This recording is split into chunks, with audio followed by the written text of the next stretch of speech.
Hi, everybody. Hey, it's December 23rd, 2016. About a week left to go in this month before we get to a new year, be 2017 in pretty much no time. As some of you guys may have known, 2016 almost claimed another celebrity today. Carrie Fisher had a heart attack on a plane, so was able to survive. So thank goodness for that. That would have been a major loss. I don't think 2016 is done yet, but who knows? With a week to go, we'll see. And I admit that there's probably no statistical thing that we read into 2016 is comprised to any other, or can be compared to any other year. But it's still when you have this amount of deaths, you do note them. Some of them very, very notable, like Prince and Alan Thicke and Zsa Zsa Gabor. It does make a difference. But anyways, that's not what this hangout's about. I wanted to make a quick hangout. I don't know if I'm even going to keep this open. We'll see. If people come in, that's fine. If they don't, that's fine too. I'll end it in like 10, 15 minutes. But, I was watching Sam's video for a while, and I thought he made a lot of excellent points. He isn't wrong on a lot of things. But I thought Fiona did as well, made some points as well, because the point of the great debate community is entertainment. And once you lose that passion to entertain people, or be entertained by the great debate, then yeah, people might need a break from it. I get that. I think that everybody needs a break from certain things at certain times. We have to keep in mind, though, that what we do in the great debate community is pretty much entertainment value only. Yes, we like to educate, and we like the drama, but all that drama is a form of entertainment. If we weren't around, however, I do believe that the people like True Empiricism and G-Man would be able to run rampant. And I think they would infect more people than they do. And matter of fact, I have no doubt that actually, you know what? I should say that could actually be a positive thing, because we know very well that they lead a lot of people to atheism. And again, I'm not promoting atheism by any stretch of imagination, but I do promote science and secularism. And if somebody becomes an atheist to be that way, I'm okay with that. And they do a lot of damage to theism. They do a lot of damage to Christianity. We all know this. And I think, though, us being the opposite side, us being the sounding board that we can bounce off different things between us and look and analyze their discussions, I think it does a lot of good to a lot of people. And as Fiona brilliantly said, if you can help one person with something and make a difference, it's all worth it. And I think that's what we do here. I do understand that it is trying. I do understand that it takes a lot of patience. I understand that it takes a lot of effort to be able to go on air and speak from the heart and talk about topics that you may even not be familiar with. I mean, we don't like to pontificate on things we don't know that much about. I mean, some people do, some people don't. I try to avoid it. I'll even say, hey, I have no idea what the hell you're talking about. I'm not, against saying that by any means. When you have the opposite side, the Clown Car Posse, they think they're experts on everything. But I want to reiterate to people that we do have people coming in and out of the great debate community all the time. I've got new people joining, every day. If you look at the numbers, and I understand that the great debate community extends way beyond just the little thing on G+. I mean, there are a lot of members of the great debate community that we engage with that aren't quote unquote unofficial members, right? You got Aaron Raw, you got Matt Dillahunty, a lot of the bigger names I can still consider great debaters, but they still do this for entertainment as well. I think the Atheist Experience is a show about entertaining people, but it's also about some education as well. But once you lose that factor that you're not enjoying it anymore, then yeah, take a break. I get that. I understand that. I think Sam's spot on with that. You need to, and I think General's kind of doing the same thing. I mean, this is the end of the year where people make these kind of decisions. Say, you know what, maybe next year I don't want to engage as much in the great debate community. And there might be people saying, hey, you know what, I just found this awesome group called the Great Debate Community that talk about all these topics I like to talk about. It's going to have an ebb and flow, and so I don't want people to think that things are going to change in 2017 the way I do my channel. I don't know how people do their channel. But things are going to be pretty consistent because this is like the format that I like. I do it for entertainment. I've said that from day one. My channel is listed under entertainment. True's however, is listed under news. Go figure that one out. I can't understand that. News. Yeah, really? So that was my little rant. I mean, I get what Sam's saying. He's not wrong. but I do think Fiona makes a better point that, you know, if it wasn't for us being here, these guys would have unobstructed access to people spewing their bullshit. And I happen to like confronting them on it. I enjoy it. And I think other people like listening in. If you want to, you know, listen to something else, you're always able to, right? But to say there's nothing on YouTube worth watching, that's silly. I see a lot of videos on YouTube I like to watch. And other channels I like to watch. I even listen to Tom's every so often. So anyways, I wanted to throw that out there. So if you guys want to come in, the link's out there. You know, we can discuss this a little bit. By the way, Atheist Ranger, I saw you had a hangout, but you canceled it. That's why I have this one. Yeah, no one. That's all right. Yeah, I noticed. I was like, oh man, poor buddy. But I'm probably gonna sound like a loser saying this, but I think the people that I invited kind of weren't showing up. I had that thing open for like 20 minutes and no one was showing up. So I had presence to that mainly is why I canceled it. Yeah, I know Heretic Woman had something going on, and Sonic had something going on too. That was the sort of Christmas period. Some people are more likely to be busy and things like that. A lot less free time and stuff. Yeah, this is 2 days before Christmas, right, Simon? So I mean, yeah. Yeah, I should really be sleeping, to be honest. I've got dinner tomorrow at my mum's house. What time is it in your lands? It is 1:45 right now in the morning, so it's pretty late. Yeah.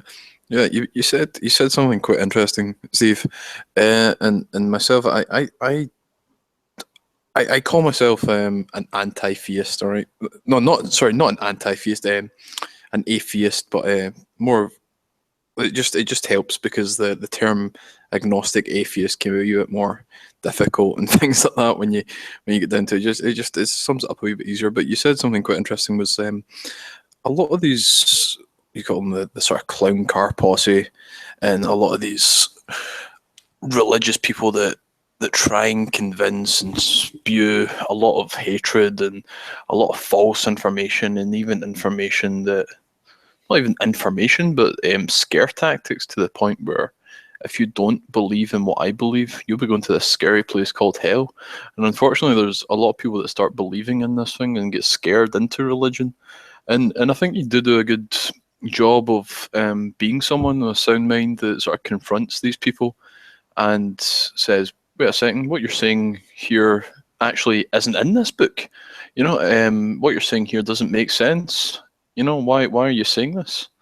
And it is a purpose that is a well purpose, because it might seem points that you might think are frivolous and stupid and like, well, why would anyone believe that? But there are people that do believe that and might not see the side that you've sort of seen, might not have the level of education that you've seen in that background when it comes to, like, flat Earth is a perfect example. Evolution's another one, you know. Yeah, I think you do serve a purpose, and it is a good purpose. And that's Thank you. Sort of what I wanted to say. Yeah, I know. I think everybody serves kind of a purpose in this community. You know, we all have a little niche. We all have this little role we play. But it's funny. I will mention this because somebody, I think it was JD Kane who posted a post to me hours ago today. And I hate to mention G-Man so early, but it's relative. So I guess G-Man says something along the lines that he wants to dedicate 2017 to quote unquote unmasking me. Not quite sure what that means. The doctor and JD Kane have explained to me about it. But I guess this is okay, Simon. Okay, listen to this carefully, Simon. He says that I'm not actually an agnostic. I'm an atheist, but at the same time saying atheists don't exist, i.e., I don't exist. Is that how the logic would go? Is that the reasoning? Yeah, well, it's even worse than that, because he claims that atheists don't exist. Yet, how many videos has he made since then calling atheists out? Yeah. I mean, but I don't understand. Okay, is he saying that I'm a non-existing entity? Because if atheism doesn't exist, and I'm pretending not to be an atheist, but I'm actually an atheist, but I don't. But if atheists don't exist, then I don't exist. Ergo, then what am I? I mean, I'm having an existential crisis here, guys. Well, I'm having this problem as well, because I think a lot of people define the word atheist differently. because a lot of people will say, well, it's the knowledge that God doesn't exist, and then more people will say, well, it's the belief that God doesn't exist. It's a belief. And but I think a lot of people, especially a lot of the hard sort of Christians, will say, well, it's a knowledge, and you can't know anything. Like, well, yeah, you're right. There's a small percent chance that anything could be the whole flying spaghetti monster argument, you know. But what I see is this. Well, with a lot of these strong theists, like Brett Keen's a fantastic example. Whenever he's talking about atheists, you know, he just calls them out as all being like this horrible group of people that are looking to eat your kids. You know, it's quite sad. It's amazing how like you can treat someone just on their religious beliefs and any beliefs, you know, and sum up a group of people. You know, I just think that's very shallow. Well, me personally, I mean, I personally don't think. Sorry, let me speak again. In my opinion, agnosticism and atheism is not mutually exclusive. I've always identified as a agnostic atheist. So. Yeah, and I tend to relate them as mutually exclusive because I do relate them as two different positions. But I'm not against somebody using the term as an adjective, right? But it's still either way, atheists exist. I mean, hey, look, I see three atheists in here. Wow. Hello. It's kind of self-evident that they freaking exist. And I don't know what G-Man thinks I'm doing by promoting the fact that I'm an agnostic. I mean, if I wanted to say I was an atheist, I'd be happy to say I was an atheist. I'm not worried about some kind of stigma by any stretch of the imagination. I mean, I say some pretty controversial shit. So I'm not worried about coming out as an atheist. I'm not at all concerned about that. It'd probably increase my ratings. But that's not my position, and I'm not going to change what I believe for the sake of, you know, G-Man or YouTube or anything else. Yeah, and lag issues. You might have to reload because I'm not getting any lag issues, Tyler. Just FYI. Yeah, me neither. To go off what you were saying earlier at the beginning, yeah, I think we all know G-Man's fucking entertaining, but at the end of the day, as I always point out, he's also an atheist bigot. This is the same man who says that he's not going to vote for someone simply because they're an atheist. Yeah, well, that's a lot of America, and to be honest, I have talked to a lot of people that have actually met G-Man, and I do believe that a part of it is a bit of an act, you know. Entertainment. It's an entertainment, you know. He plays it up a little bit, but I understand at the same time why, you know, it helps viewership. It is more entertaining, you know. It's just it brings a bit more personality. It can be fun playing a character sometimes, but yeah, it's just I think a lot of people sometimes see that, like, don't see that and just see him as this, well, in lack of a better word, an idiot. You know? But G-Man recognizes the entertainment value, right? He's an entertainer. Ronnie doesn't. Ronnie has this thing listed under news. He doesn't. He actually thinks he's putting out content that's some kind of informational thing that people want to glean from him and learn from him. Who the hell has ever learned anything from him? It's not news. Come on. I do quite like the fact that G-Man can sometimes, because I don't know if I've ever told you about the first time I met G-Man. As soon as I came in, there's a slight disagreement with him, and as soon as I disagreed with him, I can't remember, it's quite a while ago, he just called me a racist straight away. He pulled the racist card. He said, "I hate black people." Then there was another person in the room with a mental disability. I think his name was Robbie. Mm-hmm. And I started talking. Yeah, so he's a nice guy. I started talking to himself, and he started talking to Robbie. And he sort of came out the blue with a really strange question. He's like, "Oh, do you think I've got a mental illness? Do you think I'm got yes." Yeah, regardless. I said, "Well, I don't know. I've just met you, Robbie. I think I'm not sure. I think like I was trying to be nice, you know. It was really on the spot. Told me, like, oh, clearly there's some sort of mental health issue here, but I don't know. I'm not really trying to insult the guy. And as soon as I mentioned it and like sort of said it that way, G-Man sort of fired in, and like without me like didn't realize that I was trying to be nice and polite. It's like, oh, don't be an idiot. You know, you're stupid. Why you try to insult the guy? Of course he's got a mental illness. Well, he's actually really doesn't. I mean, he has Down syndrome. Yeah. But you know, he's very aware. I mean, he's very intelligent, actually. Yeah. I've spoken to him a lot. Yeah, I've done a lot of work with people with Down syndrome, especially within the fire service. I was seconded to a high risk team with them, so I worked with a lot of people and visiting their homes and things like that, and introducing some sort of fire stuff. But a wee bit of a tangent there. So yeah, I have worked with people with Down syndrome before, so I did know. Clearly, he did have some sort of mental, but I wouldn't obviously. It was kind of on the spot, and then sort of seen. I wasn't trying to insult the guy. I wasn't trying, you know. But well, you may have thought that you were talking about theism, right? Because some people are trying to make religion or faith into mental illness, what I think is absurd. Faith is not a mental illness; it's a wanting to believe in something, and I understand people want hope. Now, if God starts talking back to you, you might have a problem, though. Yeah, yeah.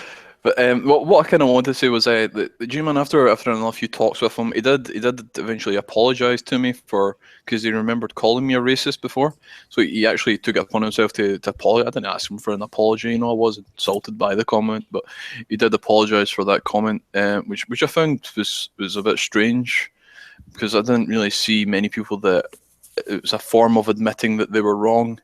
But other people in the faith community don't like doing that. They don't like admitting mistakes. They don't like being wrong, you know. So they'll protest. Well, they are never wrong, right? Yeah, that's something. So that's they're never wrong. When has Ronnie ever admitted he's wrong on the damn thing? I think he's not wrong. He just says he spoke. You know, he doesn't know the difference between being absolutely fundamentally conceptually wrong and misspeaking. I misspeak. But anyways. So that did earn me a bit of respect, especially from G-Man anyway. Just hey, AJ, my dear, tell us your little story about the Great Debate community and why you're involved in it, my dear. AJ, come on, don't be shy. Share. This is a safe space. Share your experience. Oh, is she being timid? Oh, there she is. Okay. Oh, there she is. Sorry, my someone right next to me is on the phone, so I didn't want to interrupt them. Did you hear my question? What? Okay. Okay. AJ, you want to hold off and let Floyd go next? Yeah. Okay, Floyd, how about you? What's your thing of the Great Debate community? I mean, do you agree with me that it's pretty much entertainment, but if somebody gets something out of it, that's cool too. But I mean, come on, we do this because, well, I do it, I mean, honestly, because I need to, but I would anyways because I like it. But do you agree that most of us come to the community and come online because we enjoy these conversations, and it's just basically for the fact we enjoy it? Yeah, I mean, it's an alternative to watching TV, right? You know, if we weren't here, we'd be watching praise TV indeed, Floyd.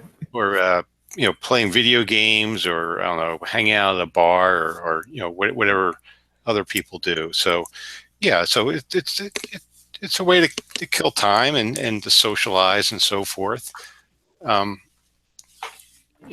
So people do it because they like it. You know, if they didn't like it, they wouldn't do it, right? People aren't here because they hate it. They here because they enjoy it. But I think people are here or for different reasons, or like to talk about certain things. For me, I like to talk about religious claims and if they're true or not. And I spend a lot of time debunking fundamentalist Christianity. So that's what I enjoy doing. But yeah, I enjoy it, right? So this is entertainment to me, and it's a intellectual challenge as well. Yeah, I mean, I think you said it the best. People can go to a bar, have some drinks. People can go play some video games. Some people like to do this. It's however you want to spend your pastime, right? I don't judge anybody for what they want to do on their own time. To say that the Great Debate community is kind of like, I don't know, to be disappointed in it. Well, why would you have expectations to begin with, though? I mean, that's one thing I didn't agree with Sam with. Everything else, I mean, I kind of did agree with him. But he said it was kind of disillusioned or had low expectations or something about the great debate community. But the reality is, if you're not having fun anymore, take a break. Take a break. Yeah. I would quite like to thank Floyd for some of his information and points that he's put out in a lot of these videos. It's not only is it entertaining, but it's really informative as well, which is sort of debunking, and I do quite like. I've learned quite a lot from Floyd, and I'm sure a lot of people have. Yeah, and even when you're entertaining, I mean, even when you're informative, you can be entertaining, right? I mean, that's the best way to actually inform people and educate them is to be entertaining at the same time. Oh, definitely, yeah. But you know what's going to happen. Ronnie's going to put this as, "Oh, look I ran off Suzuki Das. Now I ran off Sam the Scientist." I mean, it's technically maybe in some ways the CCP did have some effect with General and Sam wanting to take breaks because they're tired of their fucking stupidity. I don't blame them. I mean, you can only take so much bullshit at one time before you go, "Come on, this is just absurd." Because I agree, talking about DNA and water for like a year is ridiculous, but it is at the same time comical, and people do get entertained by it. But it all depends what you want to get out of the great debate community. It's whatever you want to put in, that's what you're going to get out. I want to put in entertainment. I want to get entertained by. So when next year when we do hear them talking about this, well, Sam had to take a break, General had to take a break, and we're having an effect on these guys. It's only because their massive amount of stupidity is really getting to the point where some people just don't even want to bother with them anymore. They're not running people away because they're having some massive intellectual challenge to them or disproving things that they've said, right? That's the type of bizarre world that the Clown Car Posse live in. They don't get it. They don't.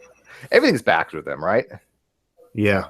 On that note, speaking of breaks, I was going to do this on my own channel, but I'm going to be taking a break myself next year. But let me be very clear. That's not because of the stupidity of the Clown Car Posse. It's because I'm moving to another state, and I'm probably going to be without internet for several months. So yeah. Yeah, I remember you mentioning that. So that's gonna suck. So you might want to go to a hotspot, man. Just go like McDonald's, get a hotspot, dude. No, I mean I'll be online, but I won't be hosting like hangouts. Okay. For several months. Yeah, that's all I'm saying. Oh, I've just found out Max Hangs Out actually has claimed dibs on chasing Sam off. Max, you little shit, just running people away. Well, he is a theist, so the Clown Car Posse can say, "Hey, look, theism is winning." That's a joke. I don't see this great battle between theism and atheism. I see it between stupidity and intelligence. That's the battle that I see. I mean, these guys are just fucking dumb. There's no two ways about it. And I don't care if they're theist or atheist. They're just stupid. Yeah, that's pretty much what my channel is dedicated to. I cannot stand stupid people, let alone religious stupid people.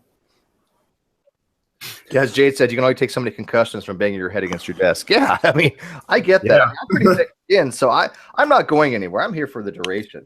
I want to entertain people, and I like people that come here and talk, and we socialize here. This is a channel to do that with.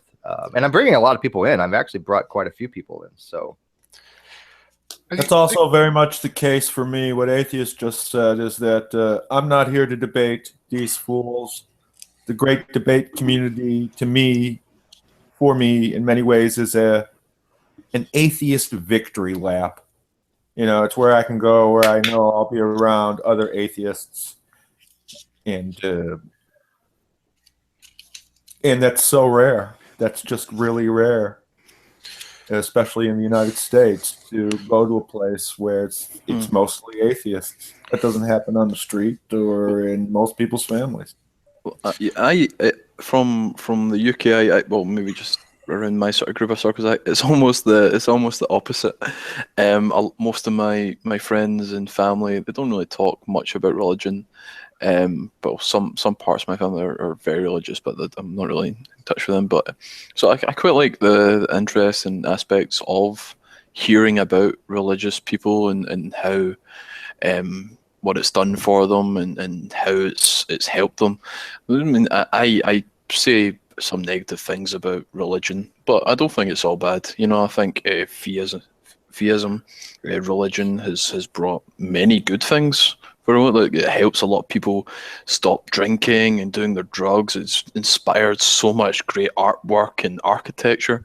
It's helped millions and maybe billions, you know, Yeah. over the years. So don't get me wrong. I've got some problems with religion, but I definitely do see the positives. And this is why I was struggling for quite a while with the whole anti-theist sort of term.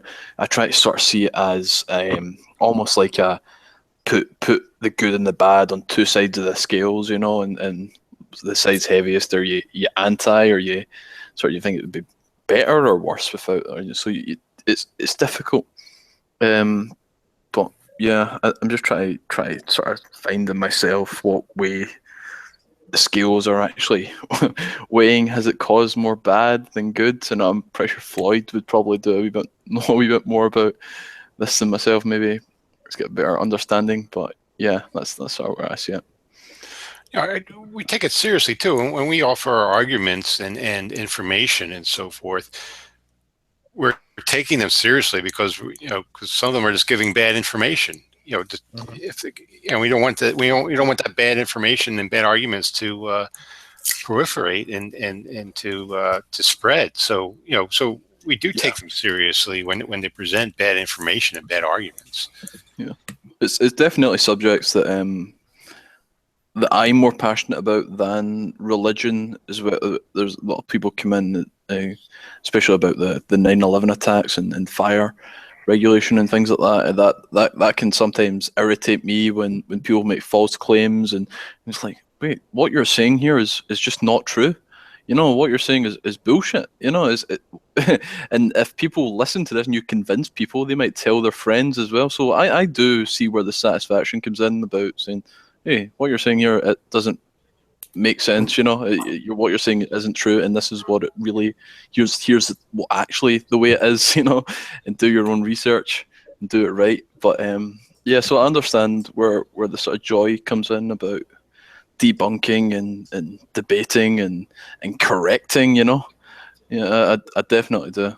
I just wanted to say that. Well, it shouldn't have to be done. Is the other thing.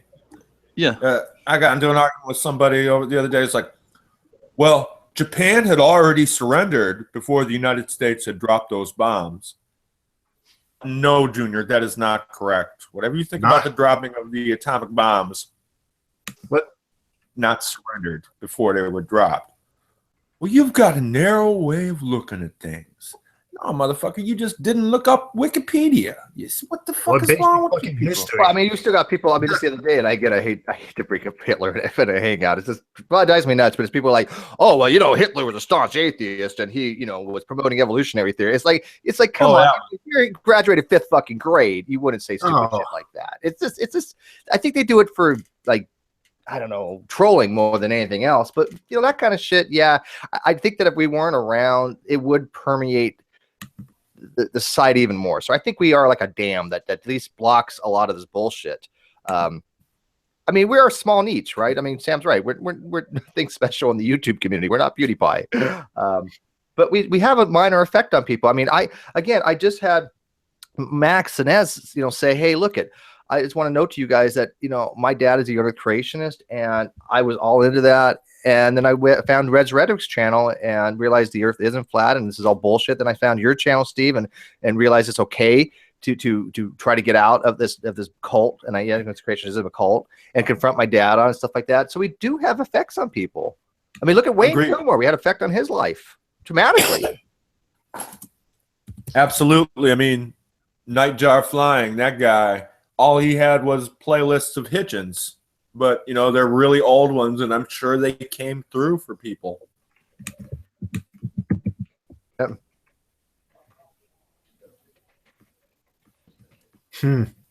Jade. What's up, Jade? There we go. I was having trouble unmuting myself. Hello, everyone. Hello, Blue. How are you, lovely man? I'm all right. Thank you. Good. I said in Sam's Hangout, I find the CCP absolutely fascinating. I feel like I'm, Interesting word to use. and I feel like I'm some anthropologist who's discovered a primitive tribe unknown to civilization, A primitive tribe. and whose practices and beliefs are alien to me. Veronica Stupidity. Yes, there we go. And I find studying them very interesting. However, I don't want to immerse myself in their culture because I consider it very dangerous. I've never run into people like this in real life.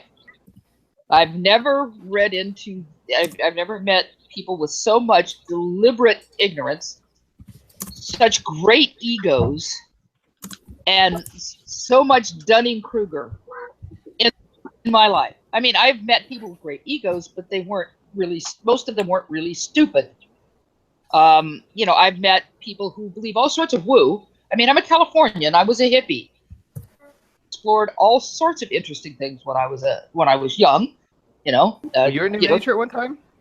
No. Well, I wouldn't call myself that, but I certainly did explore, a lot of what I listened to, all the various things with the Self-Realization Fellowship. I mean, I didn't care for the Hare Krishnas, but I certainly paid attention to what they believed in. I listened to all of the Watts. I read Pearls. I had a friend of mine who was an absolute total advocate of Pearls and the Esalen Institute and all that kind of stuff. Listened to Timothy Leary. I wasn't really into psychedelic drugs, but I had friends who were. I essentially grew up as an adult through that period, as well as being involved in radical politics. So it's not like, and believe me, people talk about third wave feminists now. Believe me, we had the crazies back then too. They just weren't as prominent, probably because we didn't have the internet. But it's not like I haven't had a lot of experiences in my life. And I'm in Southern California. I met lots of different kinds of people. Went to UCLA, big university, lots of different people. Ever in my life, I mean, I didn't even know that there were young Earth creationists till I was nearly an adult. Just astonishing. So as I said, yeah, I find it amusing and interesting. And if I was a social science person, which I'm not, I'd probably take some time to actually try to study this rather tribe. Dave S. has.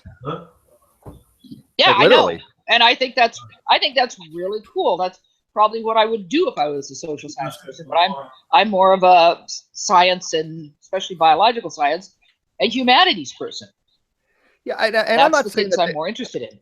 I'm not saying that they would have a huge effect. I mean, but you never know. I mean, look at Drainism, right? I mean, he's got thousands and thousands and thousands of subs. He's got a huge Patreon. People paying him to disseminate bullshit about flat Earth. Isn't that astonishing? Started off very small.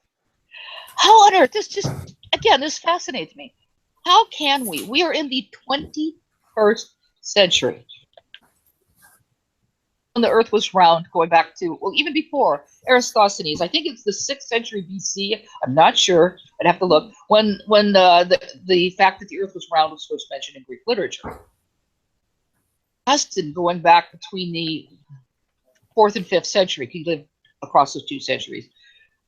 Even he pointed out that in one of his writings, he says even the ancients knew that the Earth was round. So how can we have people in the 21st century, a century that, the previous century, the last part of the previous century, saw the expansion of space travel, which I watched. I mean, literally, I saw Sputnik overhead when I was a kid. It's really exciting. My dad worked on the Apollo project, sending people to the moon. He worked on Gemini. He worked on the Mariner project, specialist engineer, ended his career at JPL. So I'm really familiar with this. Just about everybody who was around at the time watched people walk on the moon here in the United States. I was almost late. I got stuck in traffic. How on earth can people believe that the Earth is flat, or at least not spherical, or not an oblate spheroid, at this time in history? This is utterly fascinating. I mean, I don't care for the flat earthers because they're just kind of, that subject kind of bores me. But the idea that these people exist today, it's like Luddites have come alive again or something. It really is, isn't it? It's very similar. it's astonishing and it's fascinating the way that people's minds don't work. And they're so adamant in their stupidity, right? I mean, they're just so, oh, well, you know, we're enlightened. We've had our eyes opened that the Earth is flat, and you guys are just being, you know, the huddled masses and sheep that are following the Illuminati and NASA. It's like, okay, And yet they don't understand even simple physics beyond astrophysics, you know, or anything like that, or beyond the kind of engineering that my dad did. They don't even understand simple physics, and they don't understand optics. It's just, you know, For so long, when I was getting into some of these groups talking to the flat earthers, I thought they were all trolls. You know, I was at the same point, I'm like, I couldn't believe it. I couldn't believe people still existed like this. And then I'm like, holy shit, there's people that have put a lot of money into this, you know? People, they actually do believe this. It's amazing. And they collect on the internet. They really do. YouTube is a place for them to all get together, right? Fellow nut jobs can find fellow nut jobs. Right. Well, the way I look at it, you remember I mentioned I feel like I'm an anthropologist who stumbled on this island where this primitive tribe lives. Well, on this island, way high up in the mountains, there's this plateau where the air is very, very thin. That's where the flat earthers live, because they're just simply not getting enough oxygen to their brains. I do quite like the because there are some of them that are just trolling. You know, there are some of them put on the show, and a lot of them that are doing it are very good actors. But there's some that are like it can take a while to like suss out. I'm like, is this guy actually a flat earther, or has he been trolling? And then there's been a few guys that have like heard a bit of background information and seen some messages that they've posted where they actually have been trolling, and they've been trolling for fucking years doing that. I'm like, wow. In terms of why there is such people who believe it. Dash, you're breaking up a lot, is it? Or maybe on it's really No, hard he to is hear breaking you. up. Yeah. Is it better now? Sorry. No, not really. Refresh. You're almost inaudible right now. Well, we all know that Rand Campbell is nothing but a troll. Yes. Well, we all do. They don't. Yeah. No, they actually believe. They believe he's a Christian. They're like, oh, he's the brother. But Matthew, you know, at least Matthew 17 was like, you know what, I'll take under advisement kind of thing, and he'll look out for it. He's like, you know, it's really harsh to call a brother in Christ not Christian. And I'm like, well, you guys seem to have no problem doing that with Fiona and Jade, or Max, but yeah, I mean, they really don't get it that Rand Campbell is totally fucking with them. They don't. And because he agrees with them, because he follows their playlist, and in the beginning, he stumbled a lot. And you would have come then, because he didn't know anything about the Bible. He didn't know John 3:16. No, he didn't know a thing. So he stumbled a lot. He's learned since then. You know, but he because he follows their playlist, he just agrees with them, and then he kind of goes crazy. I mean, you would have thought that they would have caught on when he said he was a mountain between themselves and God. Rand was so far out of it, you know. And I remember when he said he wrestled that anaconda in Africa. I sent him a note on Skype saying, Rand, there are no anacondas in Africa.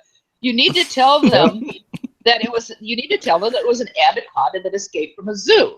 So he sent me a message back saying, thanks, you know, LOL, kind of, ha ha ha.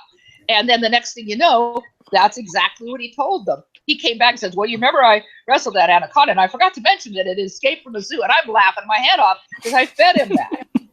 I thought he said that. Didn't he say he got swallowed by it and then he had cut his way out from the inside? Yes. But, you know, it's just, we all know he's full of it. He's told people privately, people who've talked to him, people who've met him, you know he's full of it. And, of course, his latest trolling is, you know, flat earthers. Of course he's a flat earther because that's where he's getting his jollies.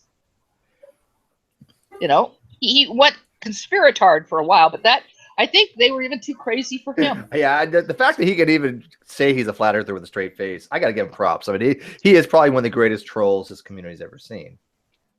Oh, he is, but he's gotten better, because in the beginning he would kind of break character now and then, and you could just hear him laughing. You know, it was just. But he's gotten better. I haven't heard. Well, of course, I don't really pay any attention to him anymore.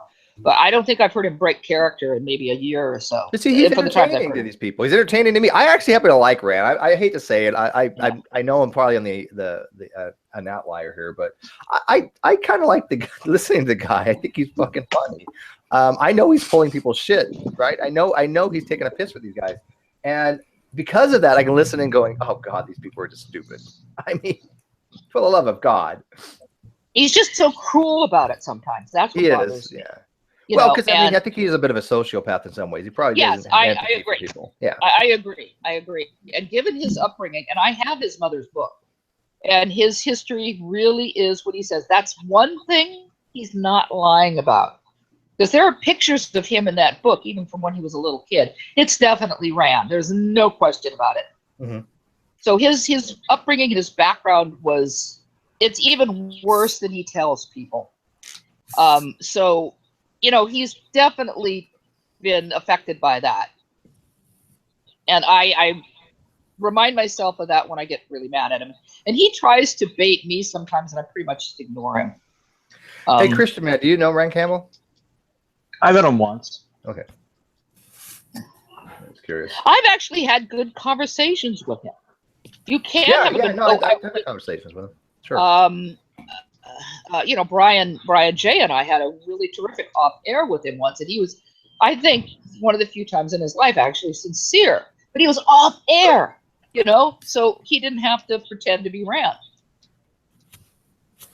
Like I said, he's in the community for a reason too. He likes to be entertained. Now he's actually more concerned about entertaining himself. Right. But whatever, still entertainment. And as long as you understand that, you can deal with him. You just can't take him seriously. He used to really push my buttons when he was first in the community, but that was partly because I was trying to deal with him sincerely. And when I realized he was full of bullshit, every once in a while I would play with him a little bit, but I haven't taken him seriously in any way whatsoever for a long time, because you can't. It's just an that's act. what I differentiate between people like him and Arcane, right? Arcane actually believes his own stupidity. He's I just know. that dumb. Yeah. He literally is that stupid. There are people that really do believe in Rancam, and it amazes me. I know. He convinces them so well, and he doesn't. You're right. He doesn't break character. He's so good at it. He is. I feel almost like I'm being dirty by talking about his life. But he's actually even he even said, he's like, why does he need a I asked him, like, why does he pull the trigger on these guys? And his response is basically, why does he need to? They wouldn't believe him anyways. No. He realizes that they won't believe him if he said right now, hey guys, I've been fucking with you all this time. I'm actually a staunch atheist, and flat earthers, you guys are morons. They would be like, oh, the atheists have gotten him. We need to pray for him. Yeah. Well, yeah, I was really worried about Ranking. I always trying, it's a bit of a problem, but I see the worst in people a lot of the time, and all the time I just seen it ran, and then is he trying to scam people out of money here? Because he always talks about money and how. No. It's hard to tell what he actually does believe, though. I don't know what he actually does believe. No clue. Yeah, I don't either. That's one thing I probably don't being know. a troll, right? You never know what the hell. Yeah. Nah. For so long though, I just thought he was trying to scam people out of money, scam stupid people out of money, because he always talks about setting up business investments for them, and so they can sell stuff online and things like that, and he'll make them so much. I'm like, this sounds like a snake oil salesman, you just try to scam stupid people out of their money. Hold on. For a living. Con artist. Is that the guy who's always fucking around with Gus about the whole Gussie dogs? Yes. That guy's and by the way, I usually agree with Tyler Durden on a lot of things, but Tyler, I think you're wrong on this one. Rand is a great troll because not only does he troll his target audience, his demographics, as you said, in the live feed, but there are actually people that are really intelligent that still think that Rand is, a flat earther and a Christian, all this stuff. He has fooled a lot of people. He's not just fooled the Conqueror posse. Trust me.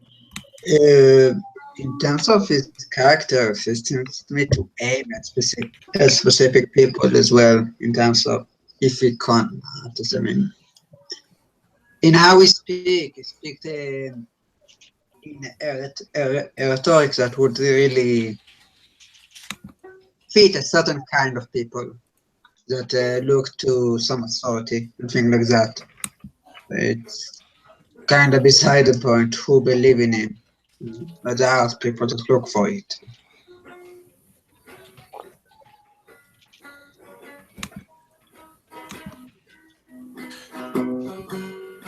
I just like Maybe to mention marinated. that there are many ancient cultures and writers that did believe in the flat Earth, from Homer, Hesiod. Am I saying that right? Hesiod. The Egyptians, the Israelites, you name it. But the discovery of the round Earth has been around for at least the 3rd century BC, if not earlier, though. But it takes time. A new idea takes time for it to proliferate. I think it's been it's been a considerable amount of time. I mean, heliocentrism took even longer to catch on, right? Well, it didn't make sense because you look up at the stars and you are the center of the universe. I mean, just look. It's obvious. Kind of are in a way if you want to make it so. I mean, every place is the center of the universe, but right. Yes, you're right. AJ, did you want to jump back in now? Of I course. still want to hear what you had to say on this. You were so passionate earlier. Now you're just all quiet. That's right. That's right. Hold on. Show us your passion, girl. Heliocentrism have a more ancient source. It's I can't recall the name correctly, but if I recall it, something Roman, late Roman, from what I recall, like 200 CE or something like that. That it was taken from.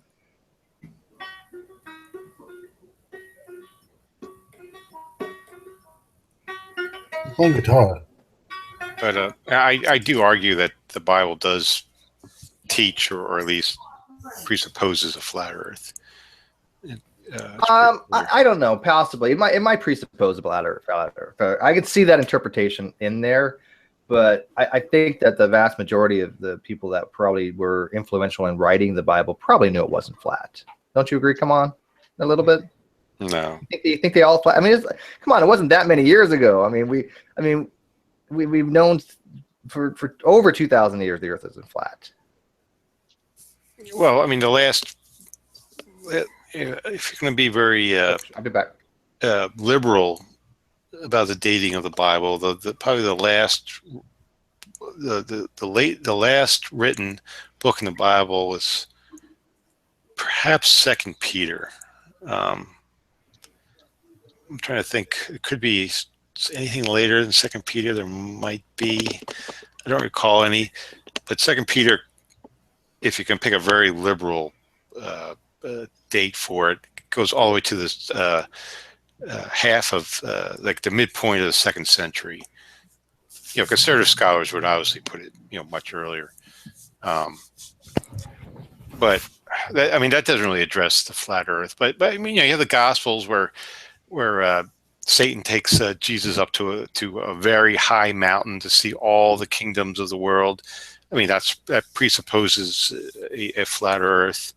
You could argue, maybe all the kingdoms that he could see. You could say that. I heard a Christian actually declare he took him to a very high mountain on the moon. As the Earth rotated, he saw all the kingdoms. Hey, why not? Absurd.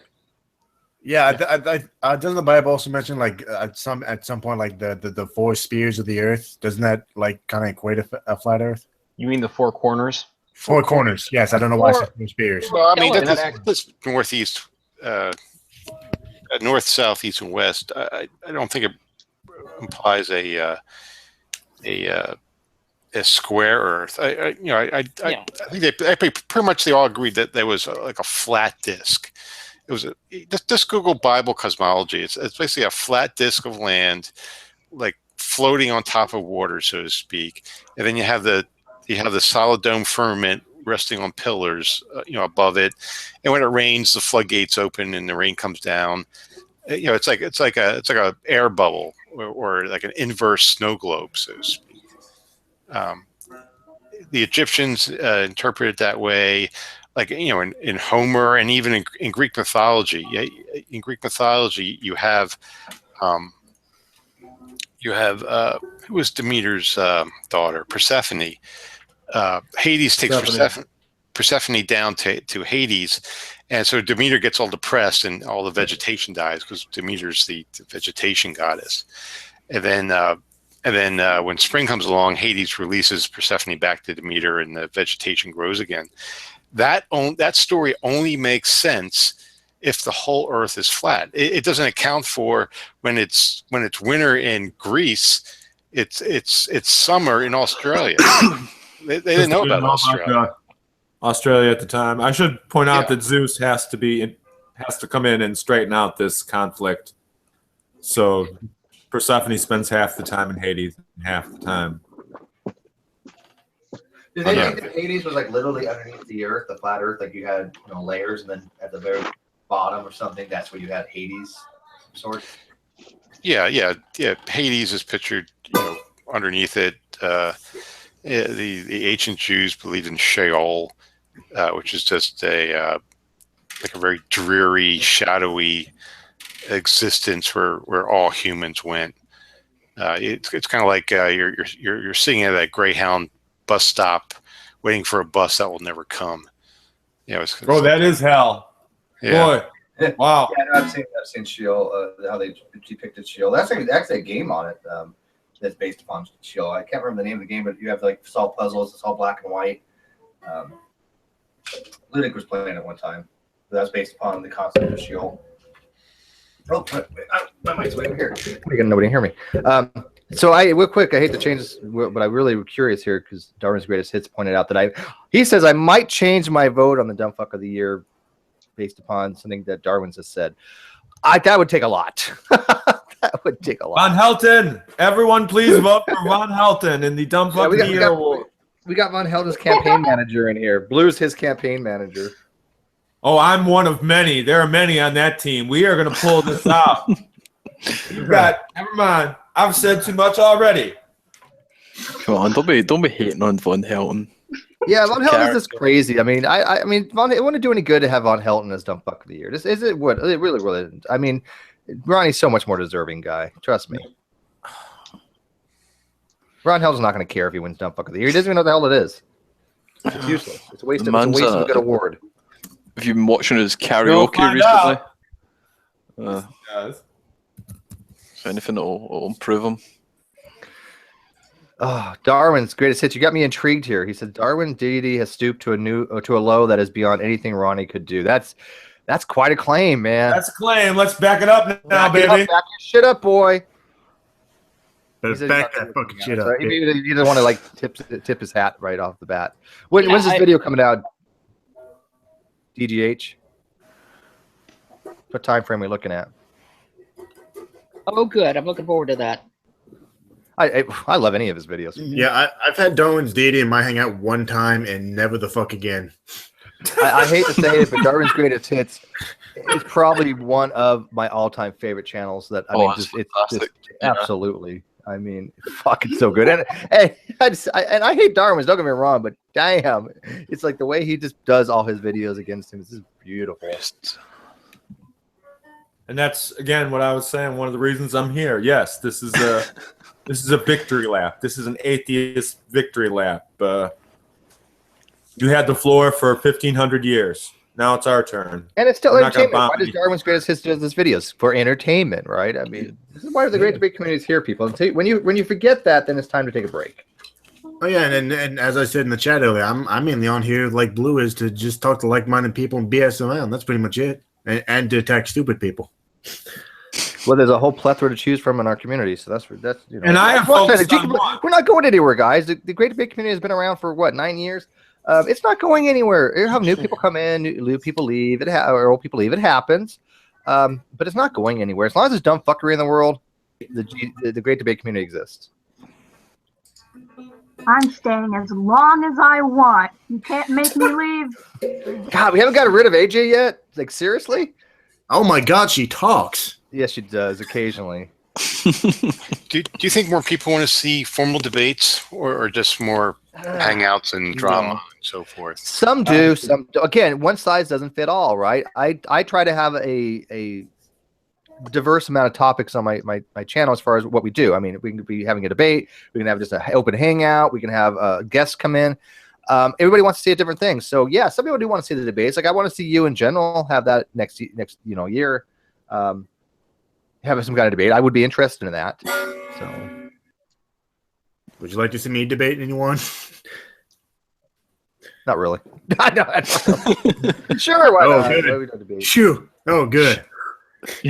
Dark's greatest hits like DD hands down is the biggest asshole. Yes. I if this was the greatest asshole or the biggest asshole or the asshole of the year, oh yeah, Darwin's would win hands down. Yeah. I would promote him to no end. That's why I'm not in the Darwin's camp for the biggest dumb fuck, because he knows a bit, he can present his argument relatively well, but he's an asshole. He's not literally dumb compared to the other guys.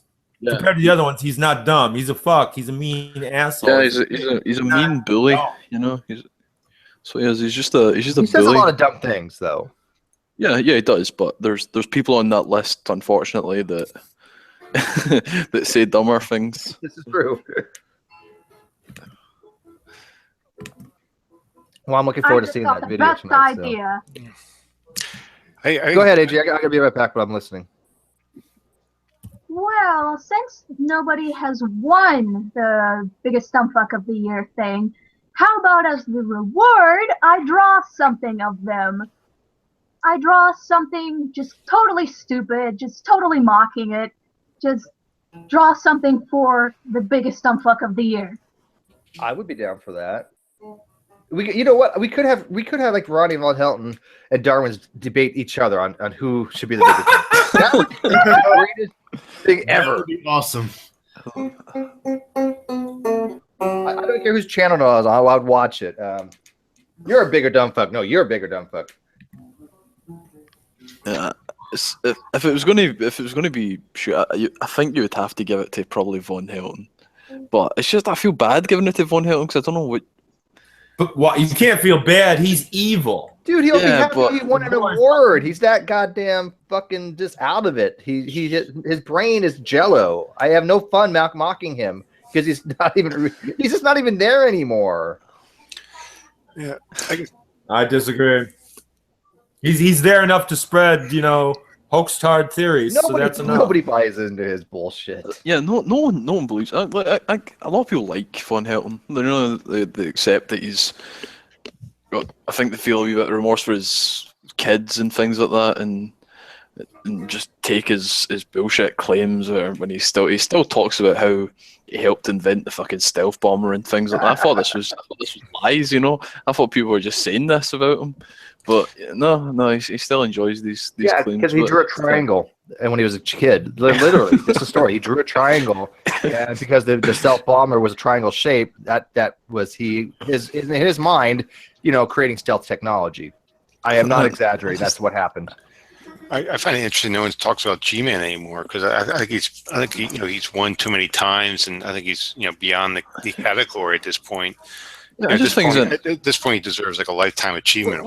Well, he will get that. He'll get the dumb fuck of the decade. But we talk about G-Man for like 2 minutes and move on. I mean, he's an entertainer, G-Man. Well, he's a somewhat entertainer. I think a lot of it's an act with G-Man. Not to pour that on, but I just recently noticed that he's lost he has lost 300 subscribers in the past month. Who's boring? I'm actually trying to not get like a formal debate with him, but another hangout with G-Man.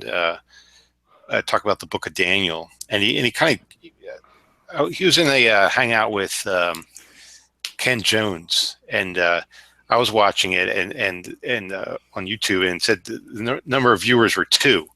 So it had to be me and G-Man himself watching because G-Man was responding to I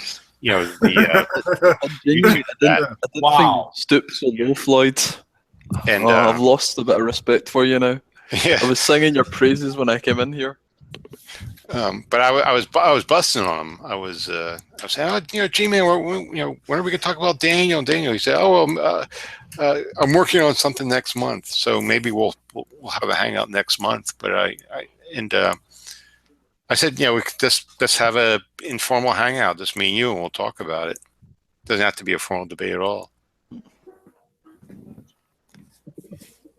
But I guess he wants to do more research or something, which is fine.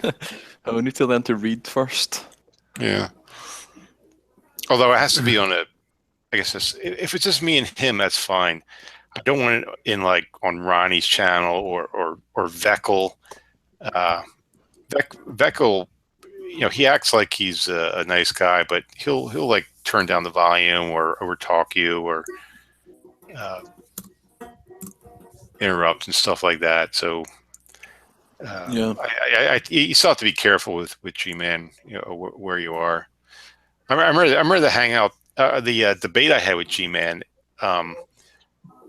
It was like a half hour right before the debate, and Shanaraki agreed to moderate, and I thought it was going to be on Shanaraki's channel because that's where my last debate that Shanaraki hosted was, but it ended up on G-Man's channel, and I said, "Oh boy, unacceptable." And the debate period went well. Shannon came in, and G-Man stuck with the format, and all that went fine. And then I think Shannon does a good job of keeping them under control. And then after the formal debate was over, we invited people in, and then Shannon left, and then G-Man went full G-Man after that. But it's kind of good though, because that kind of brings the views, right? When he goes crazy, that kind of brings the views, and at least I got everything I wanted to say done. But next time I doubt there will be next time. But next time I say, hey, no, G-Man, it's not going to be on your channel. No, I mean he's in fact the only person that's really banned per se because it was Bullhorn, other than a few militant atheists I've banned over there for the sniping and shit. AJ, you ready to share with in the safe space here? Yes. Oh, he left.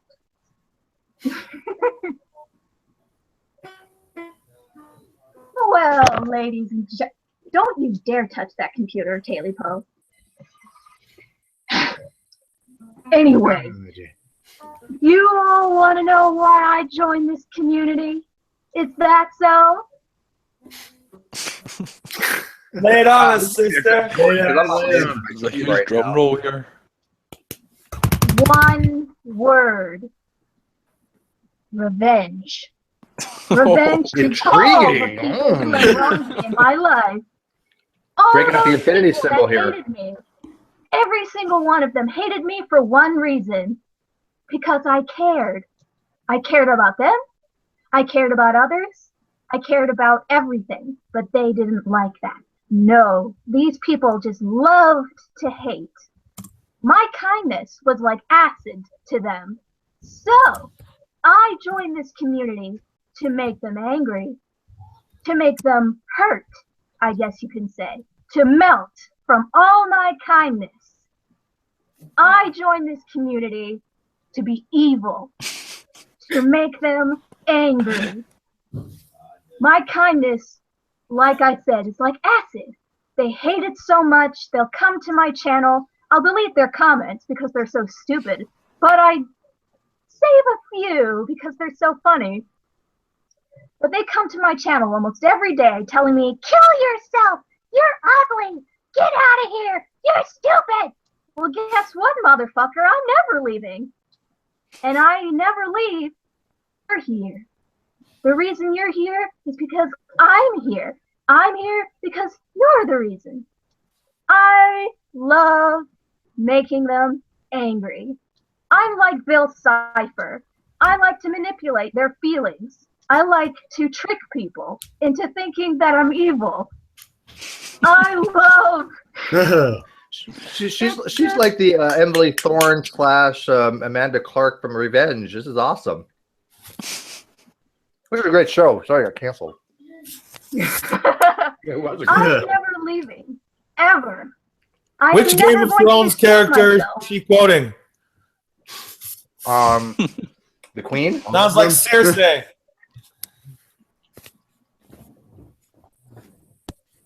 I keep saying that my kindness makes them angry. What about my love? My love will kill them. And I can't wait until that happens.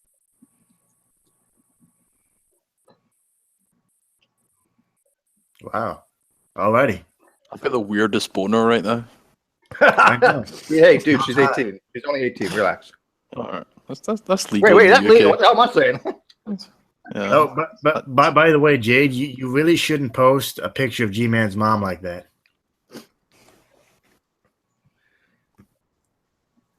AJ needs to tell What? bedtime stories. She needs to fuck Morgan Freeman. I'll listen to AJ and then fall asleep.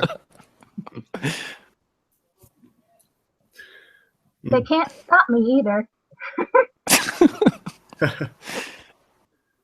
Yeah, AJ. If they could physically reach through a screen and stop me, maybe. But I'll bite them. I'll bite their hands through the screen if I could. Yeah, AJ here is a regular guest of mine, ladies and gentlemen. Hey, we got some open spots. Apologia wanted to join us and whoever else.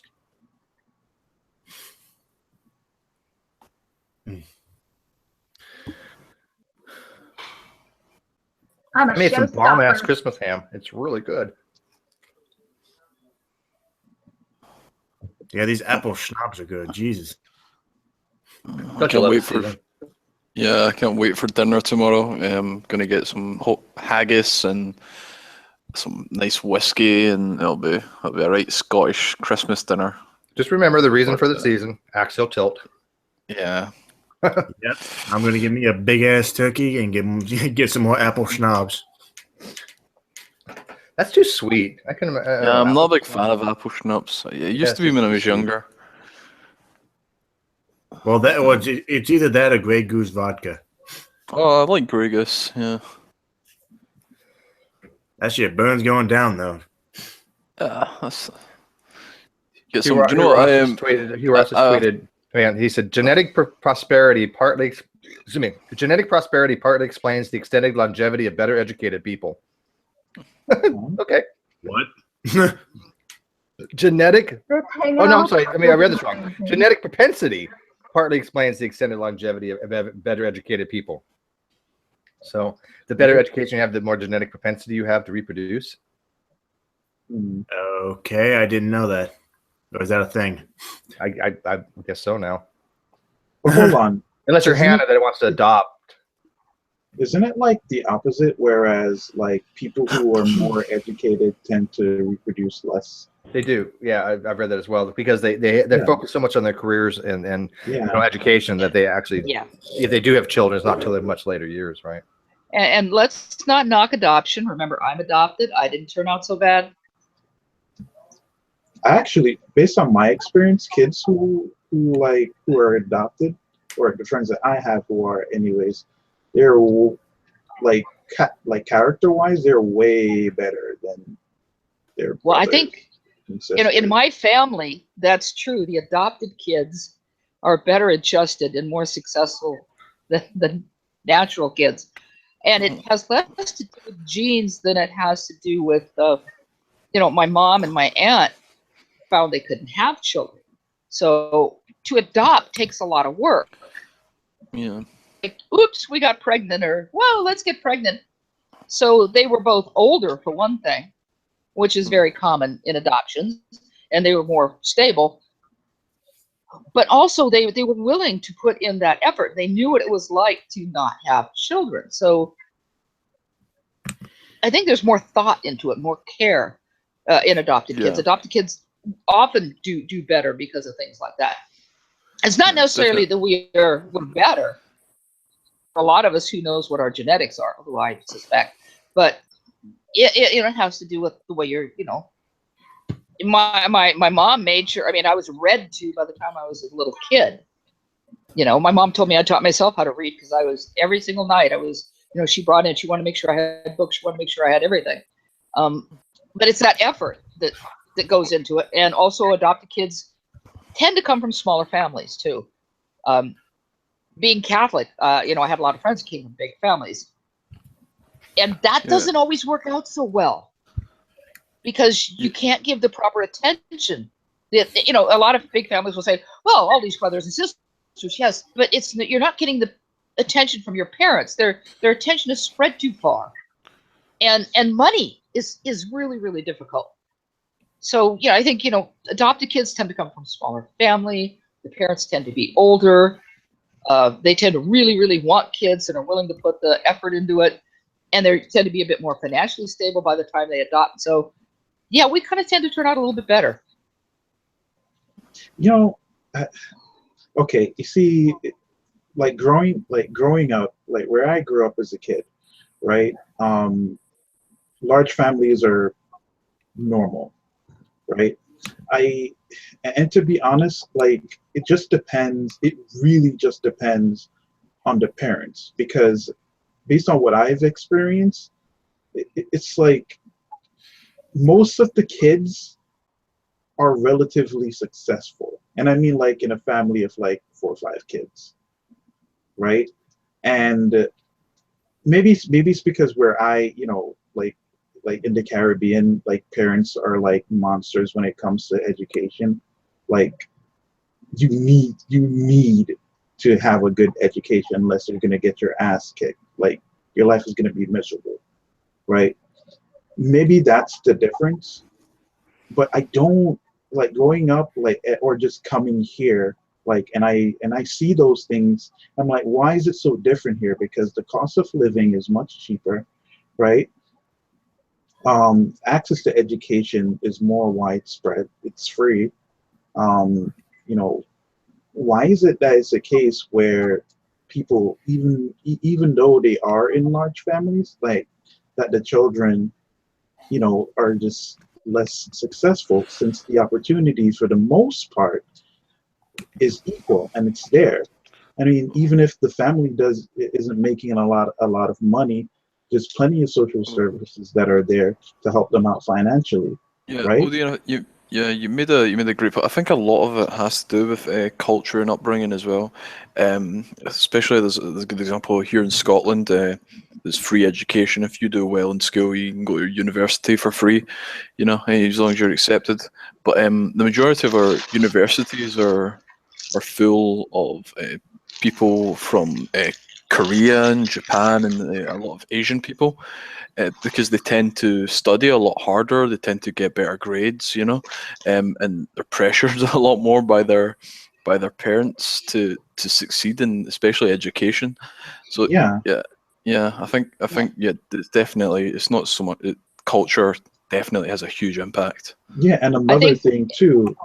Sorry to interrupt. Like that's okay. There's this thing that I noticed where intelligence is always like, when it's brought up, is always mainly about like how much you could remember, how well you can do math. Whereas where I grew up, they didn't base their intelligence on that and that alone, right? They base it based on what you're just good at. This is why, like with the high schools, they have all these like so much different trades. Like a couple of my friends, yes, when it comes to math or just English in general, they're very mediocre. But you give these guys, some wood, and some tools to build furniture, and they're amazing at it. Well, I think it turns out that most of those guys who did those trades are actually more successful than the guys who did business or IT or something like that. One of the things people forget is in dealing with trades, like building something, is if you're going to design and build something, that takes a lot of thought and planning. Mm-hmm. And you're learning skills just from doing that. But one of the things I was going to say is I think it's shameful the way we don't take advantage of education in this country, where it's available. And different states are different, and that's also one of the problems.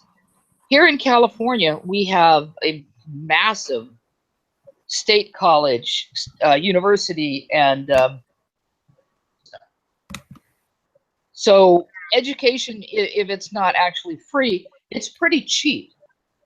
You can go to a community college anywhere for very little money and even get grants, you know, if you don't have any money. And we have community college here in California to teach everything. From my cousin studied, you know, he's a funeral director, and he went to mortuary school at a community college. There's a community college in Southern California that will teach you wild animal training for, you know, for like movies and TV and stuff. You can go to community college for that. Nice. Another community college will teach you gemology, where you can learn to be a jeweler. So we have all these things, or you can learn welding. I actually worked as the tool room person for the welding program at our local community college. Other community colleges teach you house construction. And of course, you know, a lot of people think, like when G-Man says, well, I've worked construction, I kind of laugh at that, because the construction program also includes, you know, learning how to build a house, learning how to do planning, learning how to do blueprints, learning how to do the math. But of course, all these community colleges have all the, you know, the general courses, you know, math, science, whatever. Oh, and I went to school with two girls who went to Trade Tech, which is a community college in LA, a very famous one, merchandising. You know, and I remember them talking about their classes. They actually took a class in how to do display windows. Took classes in buying, you know, because they wanted to work for big department stores. Education, and it's not just in math, science, you know, and all humanities, the sciences, the humanities, social sciences, etc.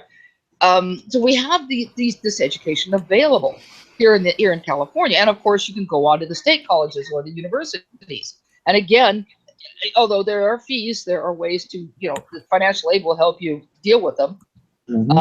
But it's still relatively inexpensive. And we have great, University of California is a well-respected university. So we have those advantages here in California, and a lot of people don't bother to take advantage of them. Other states don't have the kind of education system we have, sadly. And there are people who are, you know, don't have these advantages. I've known people who moved to California 2 years, I think, before you can take advantage before you're considered a resident for the you know, college system, and you don't have to pay out-of-state fees. But I've known actually quite a few people who moved here, worked for a couple years, you know, got themselves established, and as soon as they were residents, you know, started taking classes at the local community college or state college. But I don't think people take advantage of what's available. And my experience, people don't take advantage of what's available when it's available. Yep. Near me, because we're a big ag center, you know, you can take, oh, I can't think of the name, but it's, but anyway, it's, you know, it's like, you know, plant science and agriculture, because we have a lot of greenhouses here. So basically it's learning how to run a greenhouse, learning how to do planting, learning soils, learning different kinds of plants, that whole thing. I can't think of the name of the program. But these are programs all over the state, and it doesn't make any difference where you live, because if I wanted to be a jeweler, I could go down to Southern California and do that. I could go down to Riverside to take mortuary science. I could go what's north of LA to learn how to handle wild animals. This is available. And by the way, if you have problems, you have psychological problems, or you have dyslexia, or anything like that, guess what? At every community college, there's a special department that will help you. So one of the differences that it was mentioned earlier, but you know, I joined afterwards. One of the things that was mentioned about you know, Eastern philosophy towards education, or Western philosophy, I suppose you could say, where in the East, being the school swot, being intelligent is a prized thing. Yeah. Whereas in the West, we tend to slap down the smart kid and bully them, because that makes us feel so much better about ourselves if we bully the smart kid. That's so weird, because like in Jamaica, like when you're the smart kid, you are popular. Like to get like people literally will fight to get like valedictorian. Like, because that's just so coveted. You know what I'm saying? And it's like here, and it's like being smart. It just doesn't do anything. It doesn't mean anything. It's not cool to be smart. So, well, I mean, the point? It's worse than that. I mean, you know, you look at this community, and I hate to bring them up again, but Ronnie and G-Man or whatever, you know, especially G-Man, he will sneer at educated people. You know, oh, you just, you know, you're a smart person. Well, I haven't done, you know, I haven't really got much of an education, so I'm He's just got street smarts. Talk shit about you instead. You know, because that's my way of looking smart. Well, that's not at all. It's strange, man. It's really There- strange. Well, Go ahead. I was just going to say, it's strange to me the way I was raised. But again, it's different culture, different subculture. But we have a very strong strain of anti-intellectualism in this country. We sort of have a bit of it. It ranges in certain areas, you know. But I mean, you know, in Britain we certainly have a class system. And this idea of, you know, going to Eton and Cambridge and things of that nature, these aren't necessarily, you know, schools to get necessarily for the education. It's about the networking. Yeah. You know, that you're effectively networked. I went to school with so-and-so, you know, who, you know, I don't know, the kid of, you know, Lord Gilbert or something like that, you know, because these people you go to school with, these are going to be the people that are the makers and the shakers. They're the people that, you know, running politics or banking or, you know, finance or, you know, all these kind of things. You know, these are the people that are going to smooth, you know, oil the gears, you know, for your life. It sets you up for life. Well, it's somewhat the same here with the, you know, schools like Harvard. Some of those of us here in California, the way we grew up, we used to laugh at that because that's out here, at least for people who, you know, are educated. You know, I went to excellent schools. I was lucky. It wasn't who you know, it was what you know. So the fact that people go to these hoity-toity schools of, you know, Harvard, Yale, Princeton, you know, for the connections, we thought was actually pretty funny because that doesn't mean you did anything. I mean, for God's sake, George Bush and Donald Trump got through those schools. Well, so I think it really strongly depends on your profession. If let's say if you're going into investment management or investment banking or politics, you really need those connections. Unfortunately, it's just sad, but it's true. Yeah. But, there's levels in things like engineering and architecture and stuff. You don't need the connections so much. So, but you still do, especially going into the public sector. You really need to know people. It's so sad. But yeah, it's unfortunate. Well, I mean, you only have to look at politics. What percentage of politicians were lawyers or bankers? By the way, AJ's in rare form. She's actually on camera for a brief moment of, you know. That's actually what she looks like too. That's why she doesn't show herself often. You know. Yep. Yeah, that same hat in my hangout last You time. have beautiful eyes, by the way, AJ. Just beautiful eyes. Who's AJ again? I just don't. I'm not very familiar with this community, so. She has a channel that's anime, furry. How do you describe your channel? I have two actually. One is for fandom trash and stuff. The one I usually go on is more political, informative, entertaining, I guess. And she's a squid. Oh, Or Cthulhu. We're not sure which. No, Forbidden Thinker's Cthulhu. I'm a squid. Okay. The worst ones are the vampire squids. not the vampire squids. No. We're gonna have a hangout one day on Lovecraft mythos. By the way, I need to get read up on it. Even though I have a Lovecraft book, but so it's in storage. But I have those like mythos and stuff like that. But haven't looked at it in ages. But it is pretty interesting as mythos, right, AJ? Right. She disagrees. I love that. I'm Hey, curious. AJ, we may be related. Oh my You're a squid god. too? Oh yeah, she's got that's Cthulhu though. See, it's in the front, not the sides. See? Yeah. Sorry, is that Zoidberg? Well, this hangout's taking a turn. I can see this too. Just don't put up the hentai. Don't put up any hentai. Oh, and I'm wearing my super huge bed jacket, so it looks like I'm even bigger than I am. I should put my arms up like this and make myself look really huge.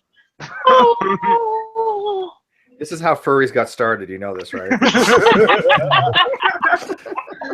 Hey, I'm all up for a Cthulhu hangout, by the way. Yeah. That sounds like fun. Somewhere I got my giraffe ears.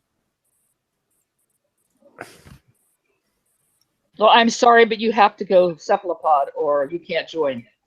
Oh, You can be an arthropod. No, cephalopod. You could be a tetrahymena and pretend you're a telomeric repeat. We'll call him TAAG. So what you say, AJ? So you want to do a drawing of the winner? So you do a caricature of them or something? Yeah, just make them look totally stupid. Well, that's kind of what the awards already. That's what they're winning the award for. Yeah, I don't think you need. I don't think At we that need point, your help. they've already succeeded. But- Did you vote for Ronnie, AJ? I am what? Did you vote for Ronnie? I don't know who to vote for, Oh. but Ronnie is one of them that I'm Okay. thinking of voting for. I voted for Darwin's deity. You could vote for more than one. I don't care. Oh, It's- shit. I didn't know I that. did not know. Well, he's Neither one did of I. them. Fuck. As Okay, long as I'm you vote for Ronnie, you can vote for anybody else you want to. Here's the scorecard. I'll give it to you here in the Hangout. Go ahead and click up. Oh, shit. I just pushed the wrong button. Do it again. Here we go. That's the live updated to the minute second, actually, scorecard. Von Helen's moving up, though. Wow, he just got like 6 votes today. Well, he did just make a karaoke video on Iron Fist Oh. or something. That was I think that might have earned him a few points. Yeah, he's only 42 points behind. That's a little scary. Come on, AJ, Yeah. click on that. At least vote for Darwin's, okay? Not shit. Darwin's. Vote for Ronnie. I'm so happy That's out the that bag, Ronnie was yeah. on there. Okay, now these eyes are kind of creeping me out. Look into your soul. I don't know what to think here. Hey, at least I'm not really cackling. I could really do that. Well, she just got done telling everybody, what an evil bitch she is to everybody, that she wants to destroy them. So Revenge is my favorite flavor. What can I say? dish best served cold. Yeah, I mean, so True Imperialism still in the lead, 42 points, but that's a small margin. Come on, AJ, just one vote for Ronnie. You can vote for anybody you want else other than him, but just him. Will you please for me? I don't know. Oh, Oh, she broke your heart. oh well. Wouldn't be the first time a woman's ever done that. Please.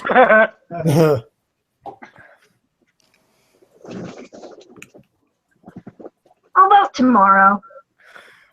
It'll be another Christmas. Modus interruptus. You see this? Fine. But I will mention it tomorrow. So what's it matter today or tomorrow? Just vote. Fine. Look at the little ticker go up. Look, it's 353. As soon as you vote, it'll be 354. Wait, Darwin's just went up one. You did not two-time me and vote for Darwin's, did you? No, I did. Oh, you bastard. I voted for Ronnie too. Don't worry. But you're not obsessed by Ronnie, Steve, right? He's part of the entertainment value of this channel. I'm not going to deny that. And this Dumb Fuck of the Year only comes around once a year, so you might as well make the most of it. It's fun.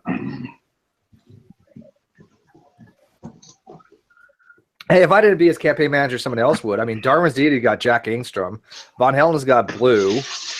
Antonio Subarez has reds. Nobody bothered with that slick. Why isn't Antonio Fletcher on there? Next year, yeah. He's pretty much a shoo-in next year, I think. To be honest, I don't know. Personally, I don't see Antonio Fletcher has an opinion of his own. He's only got other people's opinions that he, just sides with them because they're Christians or whatever. Oh, yeah, absolutely. I agree. I mean, basically, it's ironically, talking about Ronnie, it's almost the equivalent of, a bird's lung, it breathes through the front and it goes straight through the body and out the other end. Yeah, that's exactly what I was going to say.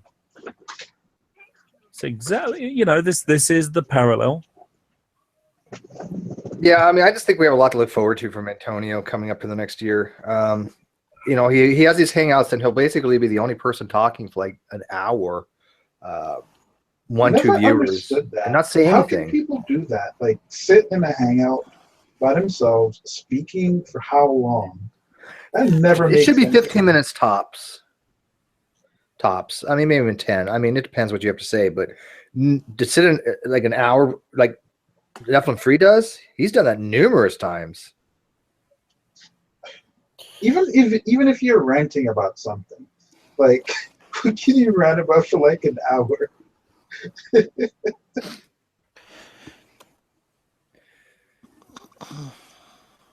I don't know. I can't listen to more for like 5 minutes. Antonio, just 5 minutes, I'm done. There's nothing he ever says like Cliff said. He has no real opinion of his own. He just kind of parrots things, and I don't think he understands half the time what's going on in the topic of discussion. I really don't. I think he's just playing along. But when he tries to do like summation or reiterate kind of this talking points, he just gets confused as fuck, I think. Yeah, I think I had like one kind of mini debate with him about abortion, and oh my fucking god, I could not fucking get through to him. Nothing he said made sense. Well, I said this earlier. From G-Man and Ronnie, and of course now Antonio as well. Anything that comes out of the mouth of an atheist or someone they disagree with, or might as well be an atheist, as in Fiona Stroke Jade, a Catholic, etc., not proper Christians, anything that comes out of the mouth of someone they disagree with is a lie. Automatically, it's a lie. Even when it's the truth, even when it's facts, it's not true by default. And once you realize that what you say is wrong no matter what, in their worldview, then you realize that you're wasting your time dealing with them and trying to convince them of anything at all, because they don't care what the truth is. Oh yeah, to some extent I get that, but I mean, one little argument with him and fucking never again, in my opinion. Yeah, I think the last time I communicated with him was when he posted a video about the whole Black Lives Matter issue. I think it was the last major thing where people rioted or something, and it was just trash. I was extremely disappointed. Well, I thought he had like a good idea. Okay, I gotta admit, he had one good idea. He did go to those colleges, and he tried doing some live feed. How he went about it, I thought was really kind of awkward. He had asked questions, and I don't think he knew how to respond to their answers. Did anybody kind of read that the same way? Did you guys watch that one where he went to the? I guess the atheists were having a meeting after school. Sorry, who are we Yeah. talking about? Antonio went in there and he had G-Man in tow, and on a laptop, from New Jersey. Yeah. Yeah, and it was, I don't know. I thought it started off okay, but within 5 minutes, I was like, this is not really going to turn out that great. No, he didn't. He doesn't have it upstairs to be able to engage in that kind of dialogue. Yeah, I'm sorry. I mean, not to vag on myself here, but I'm a simpleton, and I can beat Antonio Fletcher in any fucking debate. If he would have written out questions before he left, at least he would have had good questions to ask. I don't think he would have been able to properly respond to them, but at least he would have had better questions to ask. Of course, I also have to give him credit for doing it for the first time you try something like that. He's done it twice now. I don't remember. I didn't see the second one, so I don't know if he had G-Man with him the second time or not. Oh, and speaking of what you were talking about before, the Reverend Ken Jones is having a hangout with his special guest, Antonio Fletcher, to talk about abortion. Oh, there was a second one? Right. Well, they were doing it. I don't know if it's still going out right now, but it's on, Ken Jones's channel. And Antonio was in there as the abortion expert. Well, I think the problem Antonio runs into he's an expert. That's funny. Even multiple personalities going, yeah, right. No, sorry, Steve. Just for a quick. But see, the problem that Antonio runs into, the same problem that G-Man runs into when they have a kind of like street epistemology or anything going on the site to do this stuff, is they don't use these words the same way as most other people, right? And so they're speaking their own little language. And so when people respond to them, like what atheism is, what they believe, and just other things, they don't take it on board, because in their mind's eye, they already have this preset notion that, oh yeah, well, an atheist, an atheist has to be a secularist, an atheist has to be, not spiritual, an atheist has to vote Republican. It's just, they have these preconceived notions rather than just not understanding that an atheist just doesn't believe in God. That's it. That's the only thing you can say about them. That's period. It. And just real quick to what you were saying, Jade, when I argued with Antonio on abortion, I told him the fact that I'm sure most of us in here know that most abortion happens before 12 weeks. He didn't believe that. He thought that most abortions happened after 12 weeks. I'm like, what? No. Where did you get that from? Wow. Yeah. He also does where not. Where are you getting your information? Yeah. He also does not think that there is any case where you have an abortion has had to be done to save the life of the mother. That's ridiculous. Wow. He just doesn't believe that happens. Fiona tried to. Yeah, I've heard a lot of them. Got the YouTube. You basically got the hangout equivalent of a blank stare from Antonio on that one. I've heard. He's going to be eligible next year for Dumb Fuck of the Year for comments like that. Yeah. I don't know if this was Antonio or not, but I've heard a lot of especially religious people comment that, well, it's the mother's duty as a mother to give up her life for the baby, if it comes down to it. Like, even so, I just when that's been posted to them, like, well, some abortions are required. Well, hold on, let's not forget, Antonio is a total extremist. He doesn't care if the woman's raped. He doesn't care if she's held down and inseminated by force. He doesn't care. He says abortions are wrong in all situations. That's a very extreme viewpoint. Yeah, and exactly. Some of these people, and I don't remember it's Antonio, but I know exactly what you're talking about. Because, I remember Fiona having a conversation. I think it was Antonio.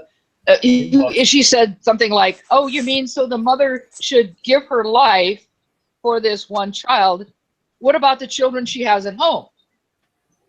So she's depriving the children she already has of a mother by giving her life for this one child who might even die. Because I remember the exact circumstances was a circumstance where if the abortion wasn't done, the great likelihood was both of them were going to die.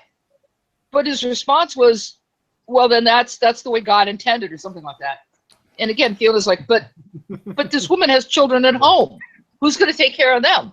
What about her husband? She's supposed to abandon her other children? That makes no sense. See, They're such extremists. He doesn't think You know, things but through. what?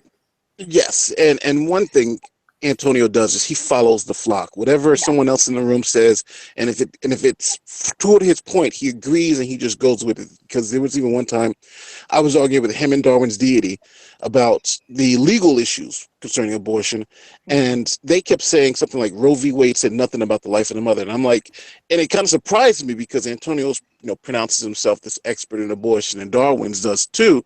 And I was like, I think you guys are like totally wrong. And even when I pointed it out to them in a hangout after that, they had to finally say, okay, well, yes, we were mistaken about that. But it didn't change anything, any of their positions, not the way they thought about the issue, nothing. It was just like, okay, even though we were totally wrong about what this even said, we still believe it says this. It just illogical. I just don't understand. Well, Fiona was going to have a hangout about it, and the reason was because why is it as always a room full of guys who are never, ever going to have to make the decision? You know, I am a guy, I am never going to have to make that choice for myself of whether I want to carry a child or not. You know? And speaking of legal problems, because I know multiple personality, you're an attorney, am I correct? Yes, I am. Okay, so you understand the law probably better than the rest of us here do. One of the things people want to do, some people want to do, is pass a personhood law, which declares that you have a person at the time of conception. So there's a big problem with that from a legal point of view, because over 50% of pregnancies are spontaneously aborted. In other words, they're miscarriages. Much of the time, if not most of the time, I forget the statistics, so I'll have to say much, before the woman even knows she's pregnant. So what's happening then is you have these persons, quote unquote persons, who are given all the rights of a person, who are ending up in the sewers or on the landfill on tampons and sanitary pads. Well, again, this won't be a legal opinion, but my thoughts on the issue are, this is really an issue of intent to do something versus something that maybe occurs by accident or naturally. I think, just like if a baby is born stillborn, no one's going to be prosecuted for that, because that's obviously, nature is nature's course. But I think what they're talking about is now the intent to harm said person. And the law, to be honest with you, has never really dealt with this point. Right. It's just something that kind of we've instinctively understood it to be. And, by setting an actual physical point, maybe at the point of conception, it definitely takes away the person's ability to go seek help to do this act. And even if they do it to themselves, they can be held liable for it versus, just a natural occurrence. But they have this law in Texas that they were trying to pass that said that you had to have a funeral, you had to have a cremation or something similar for all miscarriages. So if you take that to its conclusion, that means, are we going to have to burn all our sanitary pads and tampons and panties if they get blood on them? Because you're talking about a single cell, there's no way you can tell it. This is where the problem is to be with laws like this. I mean, you're right about intent. If you have a law that takes intent out of it, that's a different thing. But when you have these people starting to demand funerals, essentially, for all miscarriages and all abortions, and you're declaring that you've got a person at the point of conception, you got kind of a problem there. So, are sperm people like a person? I'm just curious. They say it's not. They say when it's inseminated. Yeah, we had this. Remember, we had this a while back. What was is a zygote a person or not? And we had most people said that no, but we had a few people like Saka and Sam, and I think, I know Antonio was basically saying that they thought a zygote was a person, was a human at the time of conception, which I disagree. I mean, it is a human zygote, but a zygote is not a human to me. Wouldn't it be considered a potential human? Sure, but but a potential human is not a human. It's a potential human. Well, you also have some difficulties with the definition of conception, given that it is possible for an egg to be essentially fertilized by more than one sperm.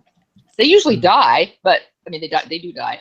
But so I guess you'd have to define conception as one sperm, one egg, and it starts to multiply. But that's kind of irrelevant as far as the actual practical aspects of the thing. Well, I think the biggest attacks on abortion now aren't really going to come from the definition of personhood or even conception, because I think the law is clear on the matter that abortions are legal in the United States. If that changes on the Supreme Court, Donald Trump, who knows? But right now, as the law stands, abortions are legal in the land. But I think where the law now is going is against the doctors.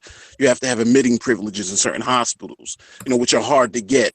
They're exorbitant fees if you want to open up an abortion practice. This is where the attack is now led, because if you just take away the providers, then the service won't be even offered. So that's where I think the southern states and the more conservative aspects of our government are going to try to stop abortions. One of the things that always makes me chuckle about this is that, frequently you find these Bible literalists, and yet they seem to have forgotten about Numbers 5. That's the one where the test for adultery, which God gave to Moses in this, which is, basically if a wife has defiled herself by sleeping with some other guy and she gets pregnant, then the priest basically makes some potion out of holy water and rice or something, I can't remember what it was now, grain, sorry, and that if she's unfaithful, then God will make a curse and will make the body swell, and then she'll become barren, will never be able to have children again. Can I respond as a Christian fundamentalist? Mm-hmm. You don't know what you're talking about. The reason is because you're not looking at the context of it, and or Jesus came and presented a new covenant, so all those old laws really don't apply, even though you're going to say that they still apply. But you should also look at the context of the culture back then. That's what you're going to hear. Yeah, well, the culture wouldn't make any difference because God ordained this. So either God didn't mean it the first time and has changed his mind, at which point, he's now a changing force rather than an unchanging force, or it's a contradiction. Do you guys think that Antonio Fletcher his argument boils down to just appeal to emotion? Yes. I think that's the way I think actually it's that's exactly what it is. It's an appeal to emotion and an appeal to authority. Yeah. I mean, that's why I don't like listening too much, because all his arguments always get reduced to fallacy. And his understanding of fallacies is probably the worst I've ever seen of G+. He gets every fallacy wrong all the time. And then he goes on air to try to explain a fallacy and then butchers it even more. Somebody once told me that Shrek has got What was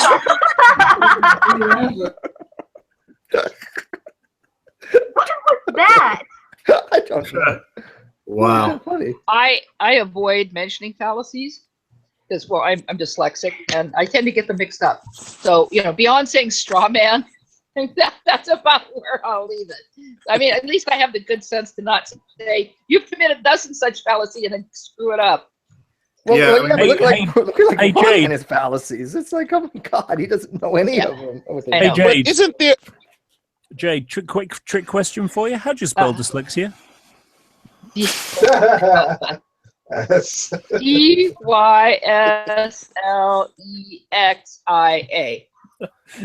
Now, I'm actually better at speaking it than I am writing it, which is sometimes when I'd have tests, I'd be going, kind of sub-vocally, sounding out the words. So I could, it's like if I speak it, especially if I speak it slowly, I can straighten it up in my head. Yeah. But oh man, yeah. this is why I type a lot of stuff in Word before I copy it into comments. Because if I type it up in Word, it lights up with all my misspellings, like the spelled HTE and things like that. I'm finding myself getting more dyslexic as I get older.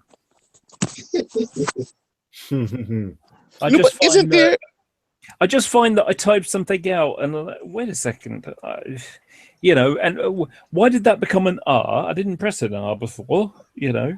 That was supposed to be a W or whatever, you know. And sometimes it'll even end up, you know, sort of I'll end up pressing a P instead of an A, and it's like, wait a minute, they're on the other side of the keyboard. And then other times I'll type in a word and I'm like, that's spelled wrong. I know that's spelled wrong. And then I'll have to try and, you know, and then I'll have to effectively Google how to spell a word that I know how to spell. And it's like, I know it looks wrong. I know it's wrong, but I just can't remember why. Oh, I have the worst time with vowels. I'll be sitting there going, is it an E? I know I have it wrong. Is it an E? Is it an A? Is it an I? Well, it's kind of funny. We all type a lot of stuff. We type quickly, especially like, you know, if I'm like laying down my laptop, I just, you know, my hands are just kind of like whatever, and I'll make a lot of typos or spelling errors or just mistakes.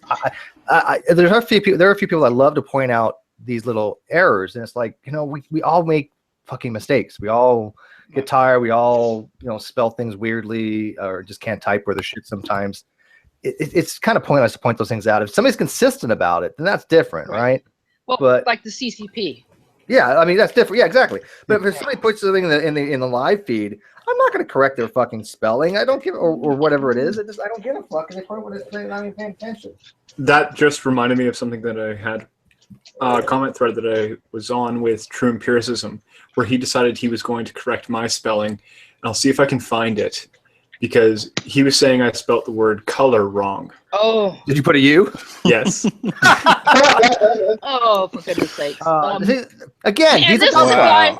That's funny. And this is a guy who can't keep subject-verb agreement straight. He and G-Man and Antonio all can't keep subject-verb agreement straight. They'll say, they all is.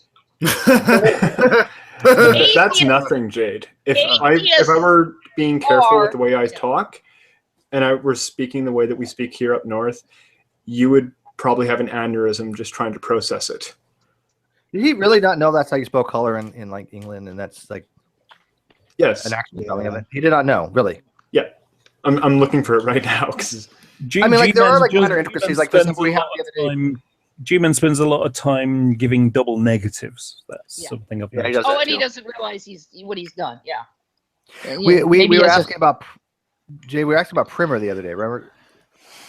And I say primer. Drag says primer. Yes. Other people says primer. I say primer. Yeah, and people in England, they generally call it a primer. People in America, most people call it a primer because they don't want to confuse it with paint. Yeah, I was going to say primer is what you. Yeah. I've never heard the word primer before, I don't think. Yeah, you can't really correct somebody when we're using it correctly. It's like aluminum and aluminium. I don't give a shit. Well, I do. I like aluminum, but you know, you don't correct somebody saying, by the way, yeah, it's not aluminium, dumbass, because then you look stupid. And like I grow a lot of herbs. You know, it's not a right or wrong. Now, one of the funny things is, because I spend so much time reading, you know, papers and books and talking to people and reading comments from people from the UK, I will sometimes find myself using that sort of spelling. You know, type out color, C-O-L-O-U-R. And ever since I was a little kid, because I had the Canica, you know, the encyclopedia, I still spell encyclopedia E-N-C-Y-C-L-O-P-A-E-D-I-A with the special AE symbol. But you know, those are things that are just variants. Who cares? And the way we pronounce stuff. The difference is, again, there are variations in pronunciation. There are variations in spelling. There are even variations in grammar. But we can generally suss those out. We can also generally suss out when somebody's just made a typing error. But when you have people that continually do it, that's where we're making jokes about it. Did you see recently Ronnie? It was early in one of his two hangouts. I can't remember what it was. He was meant to say guises. It was something like in these guises, and he said in these guesses. Wow. Which suggests he's read it. He's reading it. Yeah. Well, and the thing is that's for a lot of people that's just fine. You know, we all, I mean, I've read a lot of stuff, and sometimes I mispronounce words because I have them in my head the way that I first pronounced them when I read it. There are certain words I have a terrible time with because I first learned them by reading. I mean, we all know about the paradigm shift, right? Yeah, I picked up a word that I picked up. There was a word I heard this week on the news that I've been pronouncing wrong the entire time for for decades, and that's and it's chagrin, not chagrin. Chagrin. Yeah, it's chagrin. Yeah. Chagrin. But again, the thing is, if you do that, I would just correct you and you'd be, oh, okay. And if I did something, I mean, like Brian J still gets a kick out of it. He sometimes deliberately uses the term paradigm because that's stuck in my head that way. When I think about it, I know to say paradigm.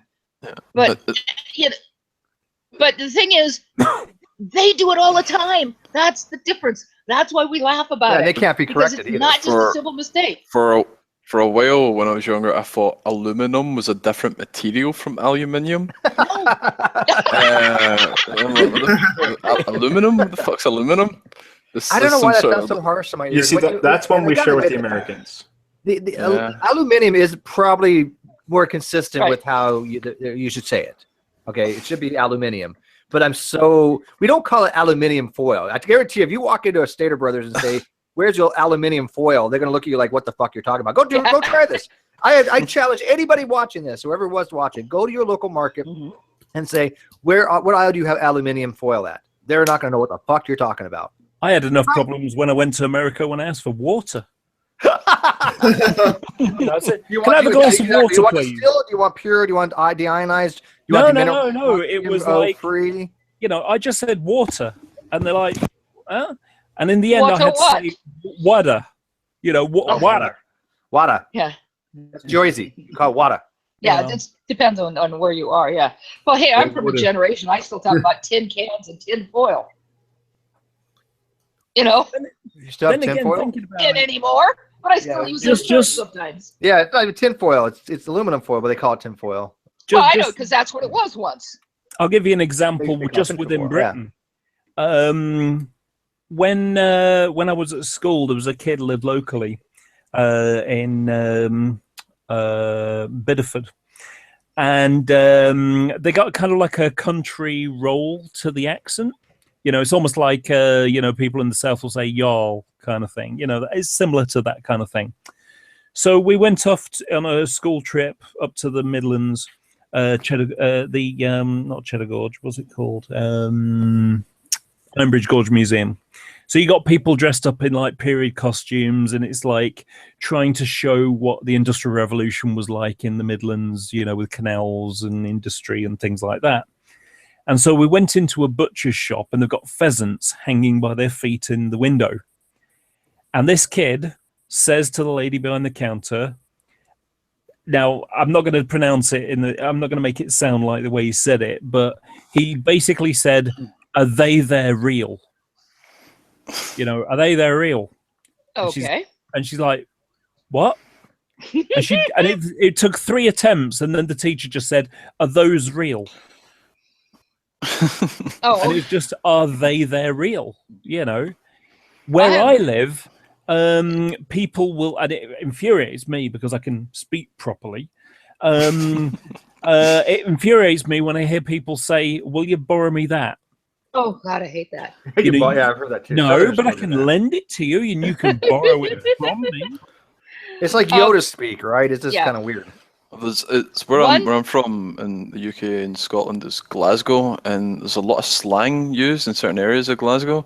There's some of it is like unlegible. Like it's difficult to have conversations with other people and outside of Glasgow sometimes, just because the amount of slang and words used. But it can sometimes be frustrating when you're talking to someone that just that starts talking in this sort of Ouija tongue.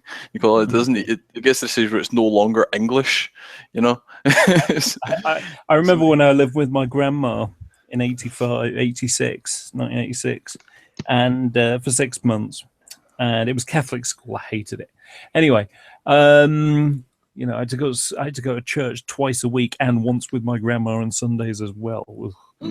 Anyway, so I was a little bit naughty when I was a kid. You know, not criminal or evil or anything like that. I just used to play up because I was bored and whatever. Anyway, so I'd have kids say to me, "Don't do that, you'll get Ron." I'd like, "Who's Ron?" And they would laugh. And what it was, "Don't do that, you'll get wrong. You'll get wrong. You'll get into trouble." Yeah, You'll that's get- interesting. And by the way, I did want to note that because Jade and I were talking on the side, there was such a thing called tinfoil back prior to World War II, but then they needed the tin and they made it out of aluminum. So when I asked her, did she have original tinfoil yet left? I really was kind of asking. I mean, that's No, I don't. That might be worth I wish something. I did. That's what. We call it tinfoil in the UK. Yeah, I know the places still do, but it's not We don't call it aluminum foil or aluminium foil. It's just that. Yeah. I want somebody to do that and let me know what happens when you go ask, and not you European types, but in America, go over to a store and say, hey, do you have any aluminium foil? He'd probably giggle.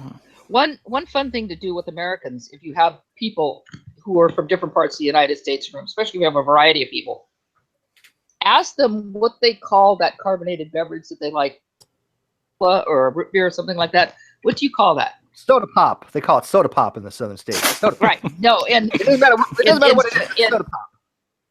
No, it's a Coke in the southern states. Yeah, even if it's Pepsi, it's Coke. No, they call it soda pop.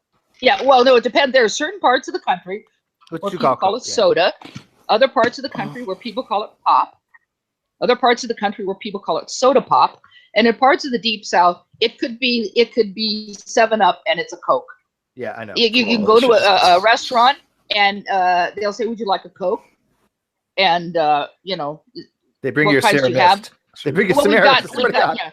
we've got I orange can Coke, understand. and we've got strawberry Coke, and we've got lemon lime Coke. It's in some places in the south, it's all Coke. But the good news is 7-Up is the same company, so at least Coke aren't going out, not getting paid for it. And if you go to LA and you order a Coke, you get this powdery white substance. I can understand. I can understand calling Pepsi Coke. Can I get a Coke? And they bring out a Pepsi. You're not going to bring out a huge fuss. I know some people that would bring up a huge fuss, but like fucking lemonade, a Coke. Well, what the fuck? Now, actually, Well, that's no, an it has to be interesting carbonated. point. Here's a question for you, Americans. What is lemonade? Lemon It's ice? lemons and water and sugar, and sometimes sugar. Yeah. What? I think it Is has it, to have sugar. is it fizzy? No. Is it carbonated? No, You see? Now, Oh. well, in the UK, lemonade is fizzy. It's oh, I didn't know basically that. That's fizzy wrong water with lemon flavoring. Ew. Oh. Yeah. Now, sometimes, especially in the south, your lemonade will have mint in it. That or Mint? pulp. I've never tried that. Oh, that's Yeah. weird. Put some mint leaves in it. Now, I personally am weird. I have a lemon tree outside, and I mix lemon and water. For in it. You're a freak. I know. Have you seen that cartoon? That little cartoon thing that says, they have a lemonade stand and it says like lemonade 10 cents, and the next sign is like natural lemonade 25 cents, GMO lemonade $1.50. I'm like, that's how you sell it right there. Yeah. Y'all It's see the same that lemonade too. It doesn't matter. It's just relatable. Yeah. This sounds a bit like Peckham Spring. Y'all see that iced tea commercial? See, the problem is nobody will get that except for Mr. Duck here. I like Pellegrino. No, what it was, there's a TV show in the UK called, well, it used to be, called Only Fools and Horses. And basically it's a guy called Del Boy who's a bit of a chancer. He'll like sell you a video player, but it's from Russia. You can't get videos to play in it. It's like you can't, they don't have VHS. They have some weird format that nobody else the encoding uses. format's No different, use yeah. to you. And it'll probably break. So he's The a reading's chance. He different. tells you dodgy gear or, something that's fell off the back of a truck or something or other. You know what I mean? It's that kind of character. Well, Sorry about that. in one of the episodes, they found, you get like Evian, it's a natural spring. Well, Peckham is like a rundown part of London. It's like, I don't know, Harlem in the 70s or 80s or something. You know what I mean? It's like a rough part of town.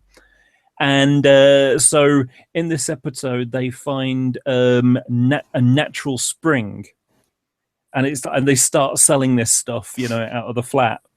And the reality is that they've got a garden hose, and it's just tap water.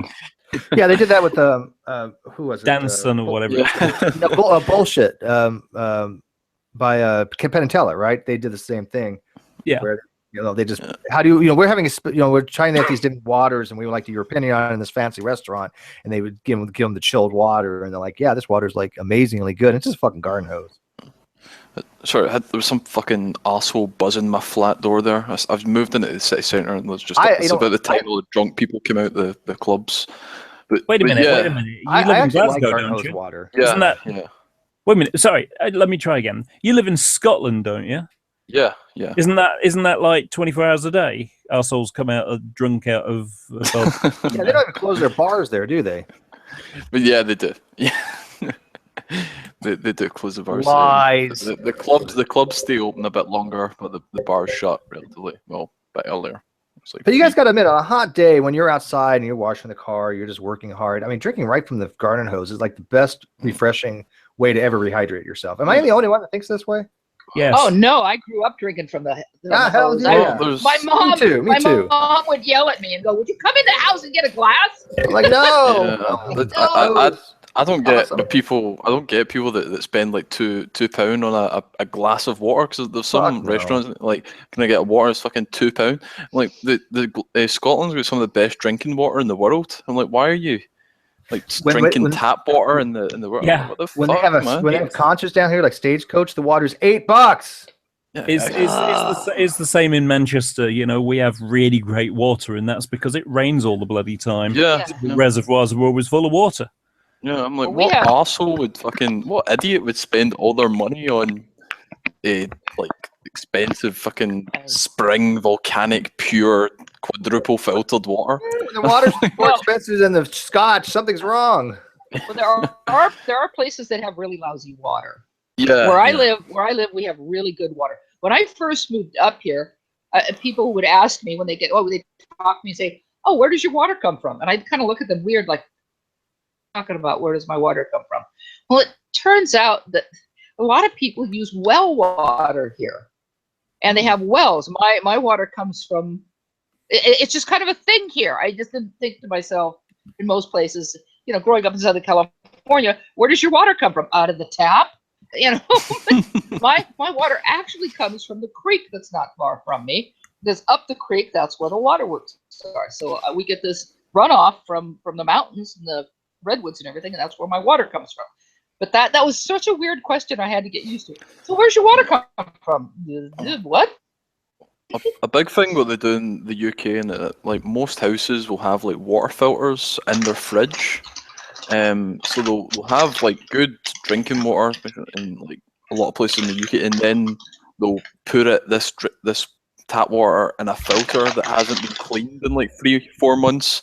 So it's actually you're just filling this what is safe water to drink with fucking bacteria-ridden water from the filter that's been gathering this shit for 4 months because you've never cleaned it out, you know? Yeah, my mum's got one of those. She does clean it out more often. She changes the filters every month. But the thing that makes me chuckle about it is, like I say, up here we have really great water. Now I've got a friend, a couple of friends actually, who live in the Chilterns. So it's like North London kind of direction, and there's a lot of chalk in the ground. So you know, when you turn the tap on, you get a glass full of I don't know, something you can't see through for about a minute, because the chalk in it and the bubble, you know, it's almost like you've got carbonated water almost, you know, with tiny bubbles. The best water I ever had was when I lived in a place called Silverado Canyon. It's in Southern California in Orange County, and it's in the mountains, and I live near the end of the canyon.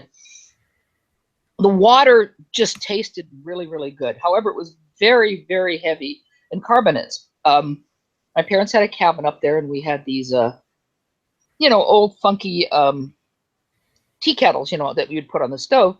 And over a period of time, the tea kettles would build up with a calcium carbonate on the bottom. And after a while, it would break. So you'd be pouring your water for coffee, and all these little, you have these little floating bits in it. And I can remember when I was living up there, I was living by myself at one time. A friend of mine came to visit, and I poured some coffee, and she looked down and said, What's that? What's that stuff floating in my water? I thought it was horrible. And I said, oh, it's just calcium carbonate. It was. But one day I walked, because there was a creek right near me. One day I walked up the creek because I was curious. So I followed the creek all the way back, went up to my water tank. We had our own water tank just for us, just for our cabin. We had our own water tank. And it was this big old, funky old water tank. And so I followed the line all the way up the creek until it came out of the side of the mountain. My water literally came out of the side of the mountain. And they just stuck the hose right in there, and that's where my water came from. It tasted so good, although it was heavily mineralized, obviously. For years, I still had those tea kettles. Sometimes a little bit of mineralization tastes good, but a lot, like the really hard type, you can actually taste it. It's just raw. It's just or extremely chlorinated. But there are different places. Their water tastes completely different. I mean, here where I'm at now, the water is actually really good. At my mom's place, the water is completely shit. I can't even make something out of it. I can't even make iced tea on it because I still taste how bad it is. It's rancid bad. When I was about, I used to go to Cyprus sometimes on holiday, and I was always told don't drink out the tap, don't drink out the tap, and Cyprus I was just like, wow, what's it going to do to me? End up just like, okay, I'll just get a glass of water out the tap, get my ball, going down the stairs and buying a bottle. I was ill for the rest of that holiday, so I can understand. Like, you're just sick, so ill for so long, and I think that, like, if you live there, you get used to it and you get acclimated to your body, sort of gets used to it. But like, I couldn't get used to it. It just tasted so bad.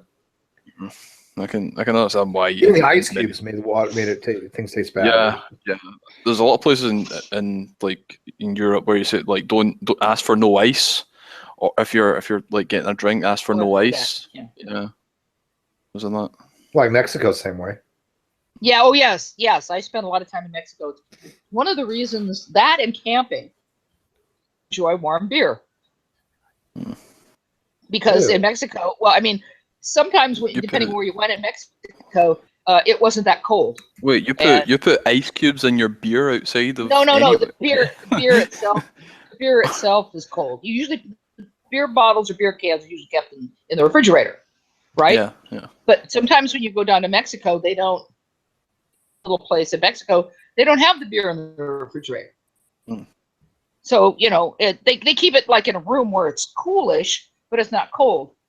And of course, camping as well. So I got used to warm beer. I don't mind it at all. It's not really warm, you know what I mean? It's just I can't stand warm beer. I don't know what it is. Well, I can actually keep, because I love beer, but I like to have different kinds around. I love dark beer. I can't stand light beer at all, and I don't know why people bother to make things like Budweiser. I drink bottled beer, and it's and so, but I like to have a bunch of different kinds around. I like to have at least 3-4 kinds of beer around, and to make it more economical, I usually buy it in 12 packs around. So I keep it outside. And I keep it in this very shady area. So if I go out and get a beer, and when I want a beer, I actually hardly ever keep beer in the house. Because it's usually I'm working in the yard and I'll grab a couple of beers, come in the house, or have it. But because it's cool, it's really never warm. You know what I mean? Cold, but it's not warm. This is where it's kept. I see there's a lot of people in the UK that drink Budweiser, so it's relatively cheap, but I don't get it, because it's such a disgusting beer. Well, I suppose everyone's my dad, I really can't stand it. You know what my dad used to call beer like that? Skunk beer. Piss water. Piss water. Yeah. Do you know how to tell if you actually, like, if you're in Mexico, do you know how to tell what ice cubes you can use and which ones you can't? If you have the ones that are like a cylindrical shape that have a hole drilled the way through, those are actually from a purification plant. That's true. Yeah. So If you ever go to Mexico and you see, you have those types of ice cubes that like cylinder with a hole in it, those are fine. But all the other ones, not so much. I don't drink water. I use water all the time, but I drink juice. Where cordial. I don't know if you know that. It's something that I couldn't really find in America very well. Everyone was drinking Sunny Delight or Kool-Aid or something, But basically, it's a bottle of concentrated juice, and you pour a bit in a glass, and then you fill up the rest of it with water. Oh, yeah. Oh, we have that here, but we don't. You get it at a store. Just call it diluting juice. Okay, here we go, guys. We've got to watch this video. It's by Darwin's Greatest Hits. He just put it out. So okay, let's do this, guys. I mean, I'm going to be sorry about this because people are going to be like, "Oh, I got to vote for True now." But anyways, here's the video. Who's going to play it for us? It's called. Are you smarter than? Is Darwin's deity smarter than a fifth grader? Oh no! Which, by the way, I already did a video on Ronnie. Ronnie not being smarter than a fifth grader because he didn't know what contract repeat was. Whatever, but that's okay. Darwin's Greatest Hits. You can take my ideas. It's fine. You do a better job, anyways. But okay, so who wants to play this so we can watch it together and enjoy it? I can do it if you like. Okay. Or me, doesn't matter. Atheist Ranger, put your arm around AJ. Get some popcorn. You guys can watch this together. Okay. Okay, sure. Okay, I'm gonna have to turn my volume up slightly, so when you speak, it'll be really loud. Okay, everybody mute.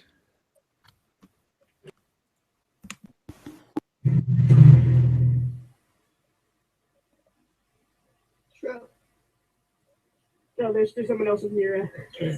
Hi.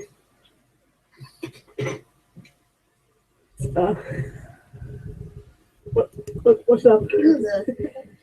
So are the both of you atheists? Yeah. Well, I don't know. I just got some random. Yeah. Just want to double check. Can you hear that? Okay. That's good enough. I'll boost you up a little bit. Okay. How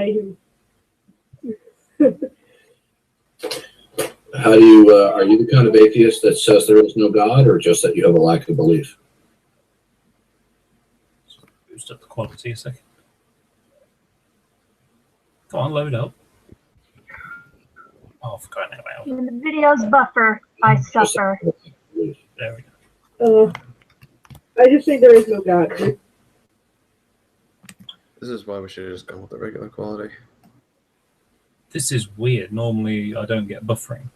There's no evidence for it, and there's no reason to believe something kind of thing. Just take the high definition and take it down to like. There's no evidence for God. Does that include the universe? That should increase your bandwidth. You're trolling right now, are you? No, that's a serious question. I'm not. I promise you, I'm not trolling. Okay. Well, I don't find that to be evidence for God. Okay, good. Now, if I tell you that the moon is not made out of green cheese, that is not the same. All right. If I say to you, if the moon is not made out of green cheese, that's a proposition. All right. Yeah. All right. Now, if you say that the universe is not evidence for God, you have to support that statement, other than saying, I don't accept it as evidence for God. But the thing is, though,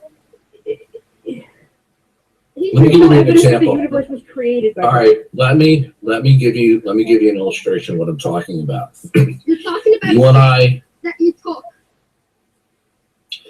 You and I are homicide detectives. We come upon a crime scene. There's a dead body with a bullet hole in the head, and there's a gun lying next to the body.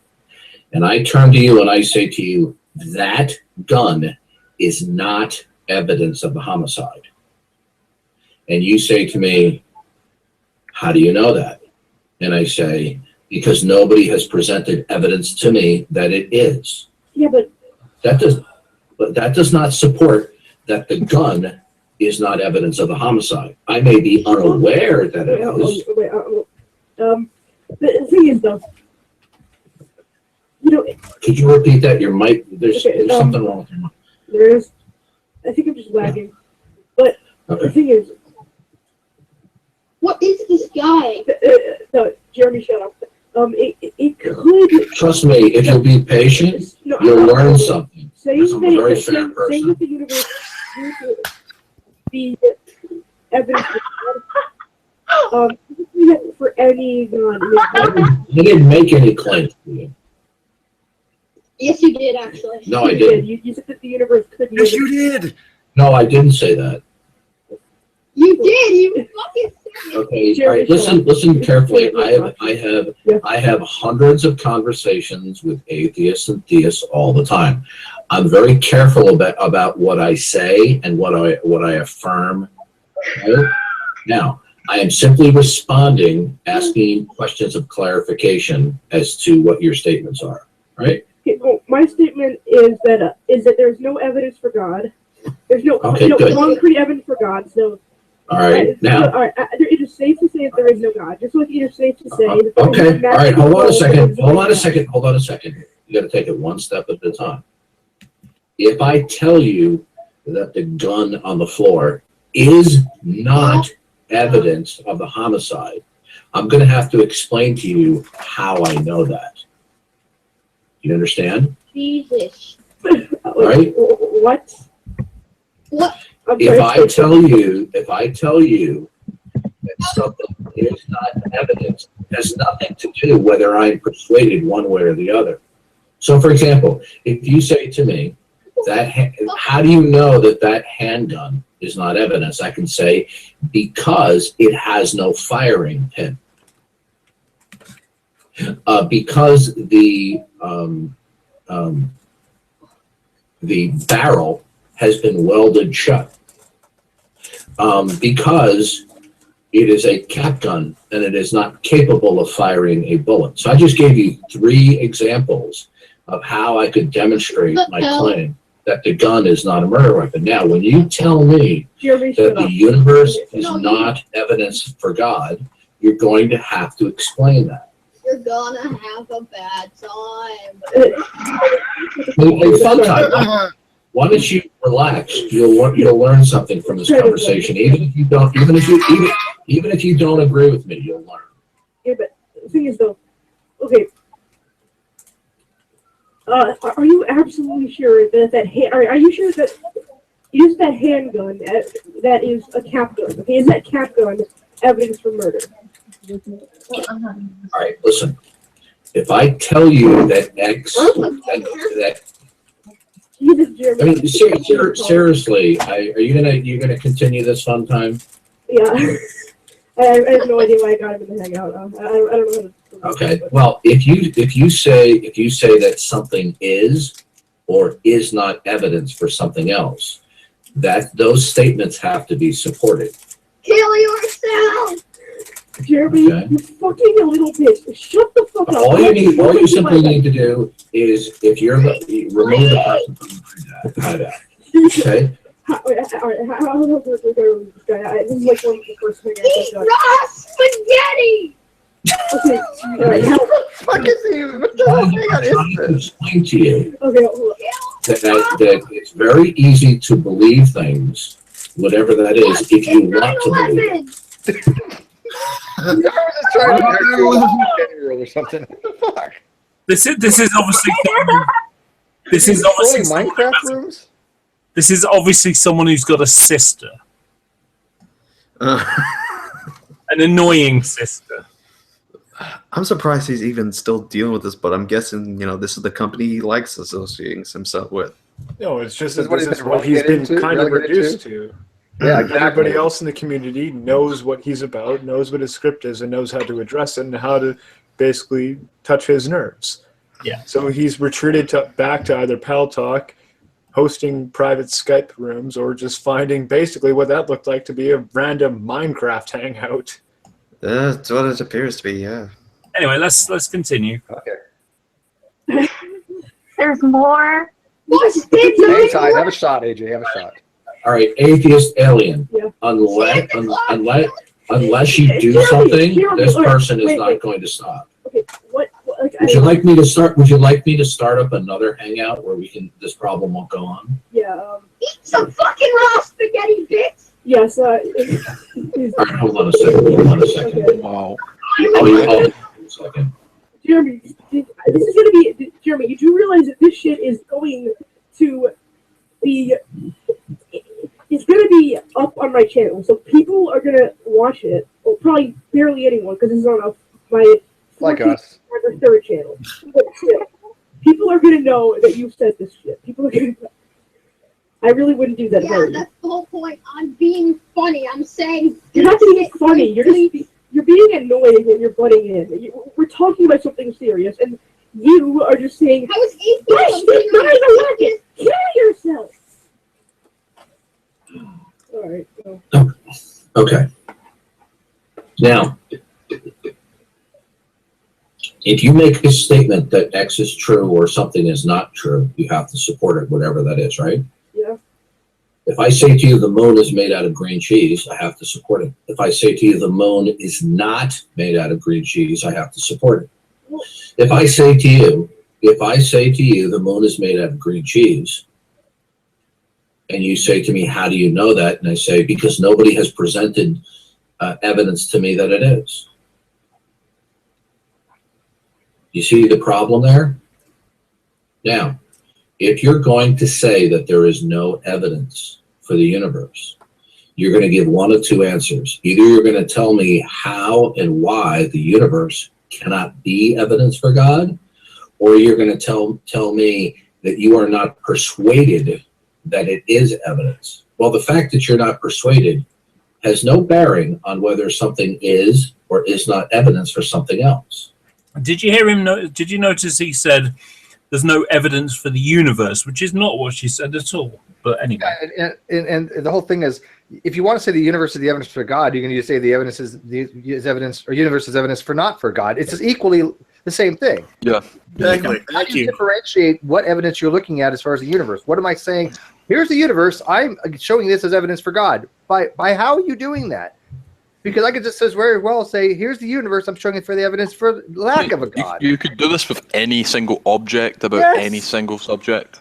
It's ridiculous. He does it all the time. He thinks it's a good argument. It's fucking a horrible argument. It's a horrible fucking argument.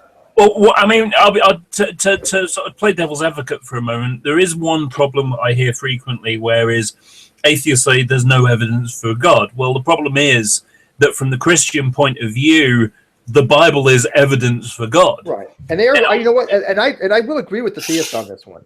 I don't like it when people say there's no evidence for God. That's why I always say there's no scientific evidence for God. Yeah, no, there is evidence for the existence of God. It's sure. I will capitulate that. It's not. It doesn't really meet the. It doesn't make it great evidence, but. But I think you should use the word empirical. Well, actually, empirical. I wouldn't even think. But scientific. There's no scientific evidence for God. That's a fact. But that being said, I wouldn't say that the universe is evidence of God existing or God not existing. It's be careful there, Steve. You almost mentioned Ronnie again. You almost said there's no true empiricism for God. Oh yeah, there's no true empiricism for God. Oh yeah. Anyway, I'll continue playing. Go ahead. We only got 2 minutes left. All right. Now, the statement "there is no evidence for God" is a very common statement that atheists make. But they cannot support that statement. Do you understand? But, no, the thing is, still, right. There is no atheist. Listen, how old are you? You sound very young. You sound like you're a teenager, right? Yeah, 13. Okay. Right. Listen, even if you don't agree with me, you're gonna learn a lot. All right.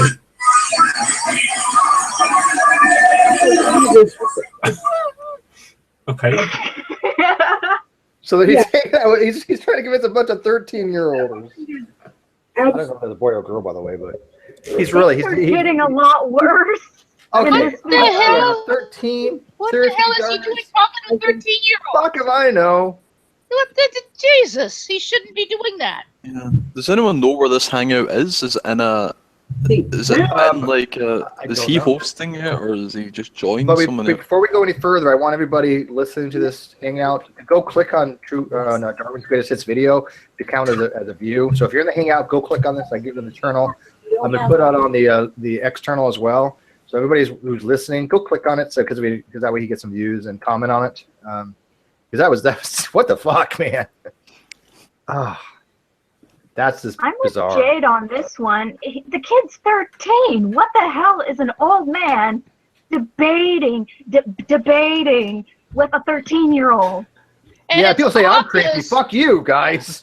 This is really really funny zone. because Darwin's Greatest Hits had made a post a while, like yesterday or something, and No Mo Messiah asked what the whole white belt black belt thing was about, and in response to that, I posted a picture of this video of Kramer beating up a bunch of 5-year-olds at a karate class, and that is what DD has been reduced to.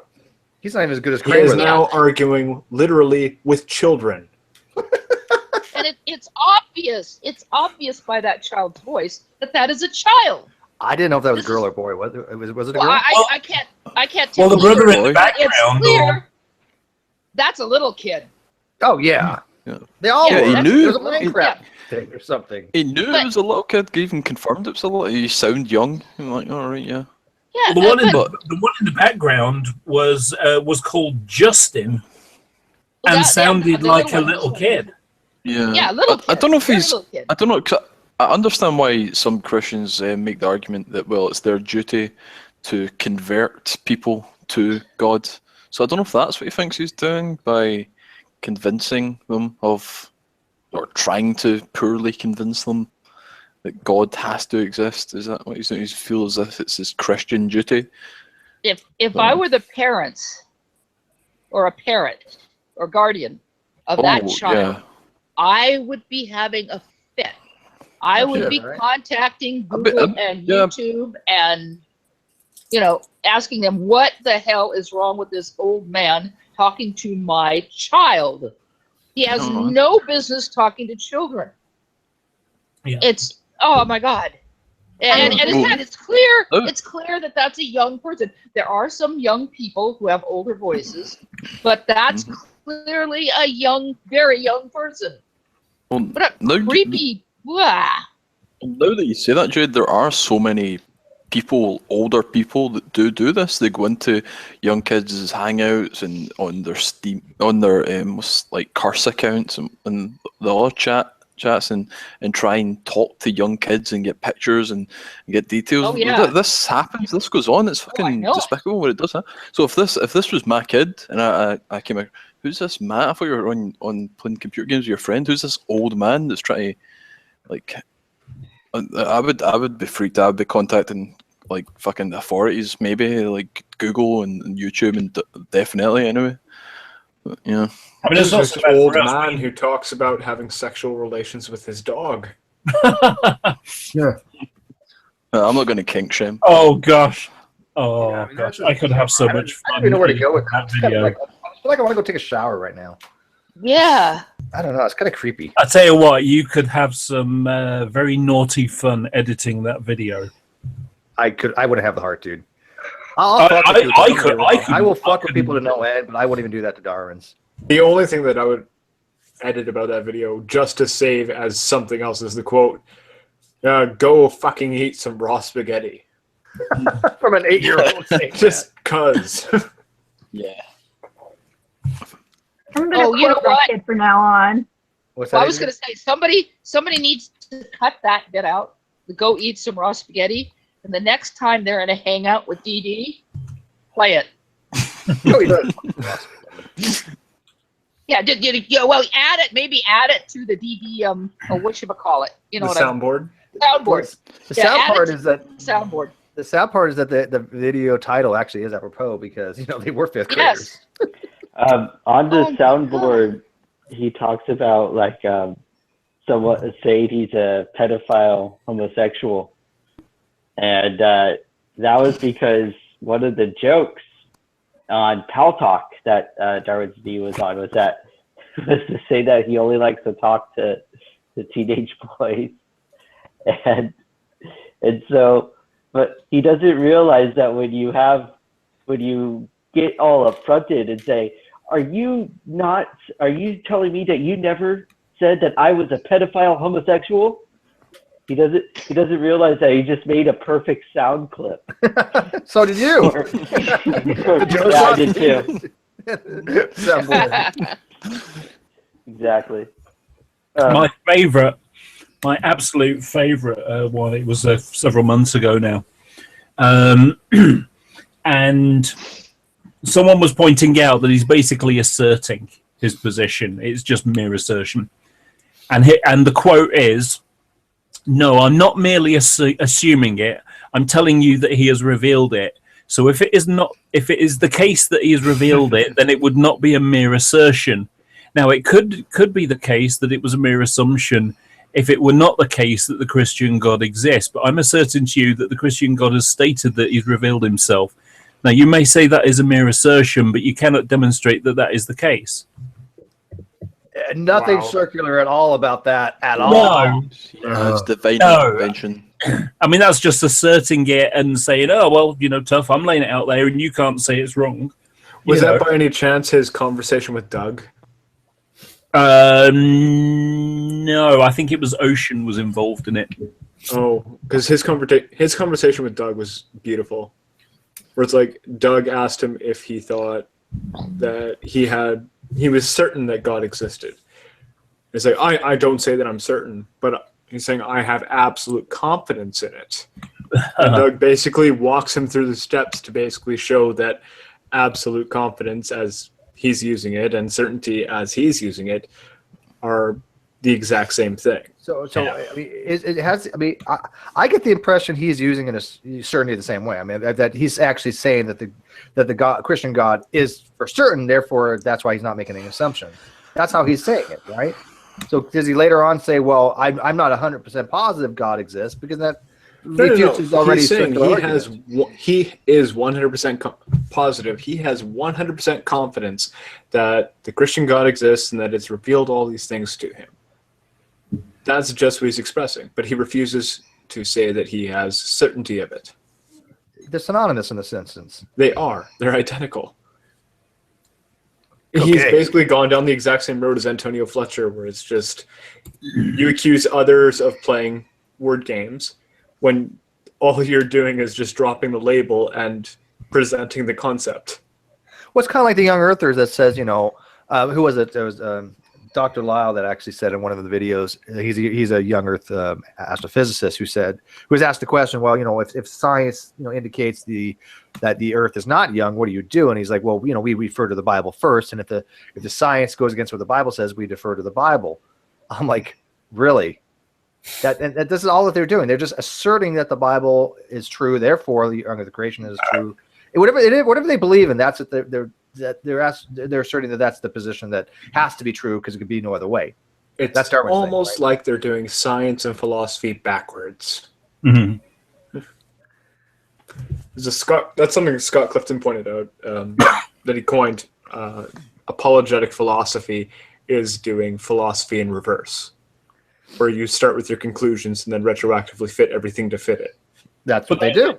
But that is what the presuppositional method is, isn't it?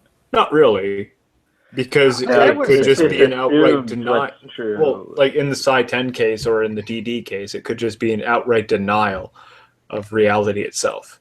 Like if it suited his purposes, DD would just deny that a physical reality even exists until somebody points out that would mean that there was actually never a creation event.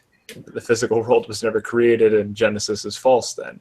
Well, could you even call him a presupper if he goes from this presupposed God exists to, I'm asserting God exists because God exists and God has told me he exists, therefore I can assert it, and it's not an assumption.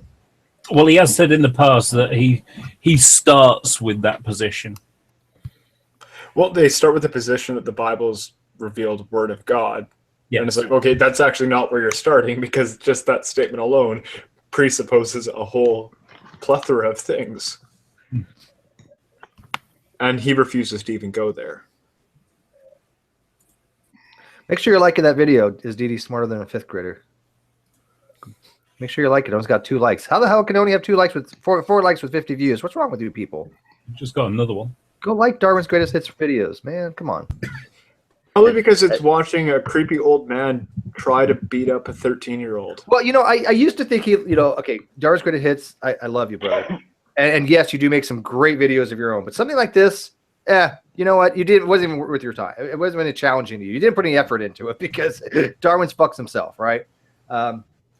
But those I are mean, some of the if you watch- best ones. Don't get me wrong. If you watch some of the older stuff, it's just him having quick clips of. And I TV love saying- that though. I love that.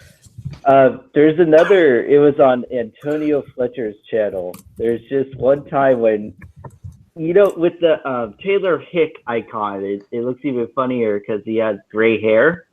There's one time when on Antonio Fletcher's channel, you just see his icon in the middle of the panel, and the rest of the panel are a bunch of like little kids for some reason. For some reason, Antonio Fletcher had an open hangout, and only kids younger than 13 showed up. In the middle of one person talking, this one kid like stops everything and tells people that he has to go because he has to help his mother. And this was after the kid was trying to play basketball by riding around on his bike and tossing the ball into like one of those Fisher-Price basketball hoops. So basically, it was a hangout of people of virgins by circumstance, not by choice. Wouldn't you be a little bit embarrassed to be schooled by a 13-year-old, Joe? Yeah. Yeah. Darwin's isn't though. That's the problem. He's just not. I'm starting to wonder whether these kids are actually the kids of the Paltalk Power Rangers. So in other words, the Paltalkers, Power Rangers, they can't stalk him anymore because they are. You are a fucking troll. Yeah. I think Josh is the only Pal Talker that's ever been on. Yeah, I was about to say we might have a little Pal Talker. Well, I was about to say something very explicit, so never mind. Yeah, we have people that are almost underage here, so. Yeah. Almost. No, wait. One of them is underage. I forgot. Never mind. No, we're all adults here. If these hangouts didn't have the tendency to go kind of 18A, I would totally put my niece on here and get her to argue with DD. I know Atheist Ranger looks young, but he's actually in his 20s. Thank you. That is young. Yeah, I was going to say. Yeah, yes. I mean, Hey, sorry. do you mind not interrupting me? You're doing this the whole freaking conversation, and you're rude. MK, please. MK, Blah, blah, blah, blah, blah, blah, blah, blah, blah, blah. He'll win probably next year. No, he won't. Not if he's up against Antonio Fletcher. That is heavy competition. Don't I am bring that sorry. up. Antonio came in here and he actually, I thought he had pretty decent content. Then all of a sudden he went the full fucking shitstorm of Clown Car Posse bullshit.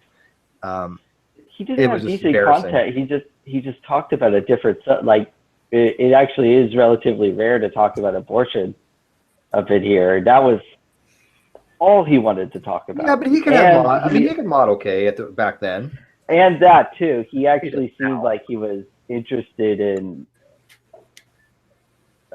actually having other people talk, right? Yeah.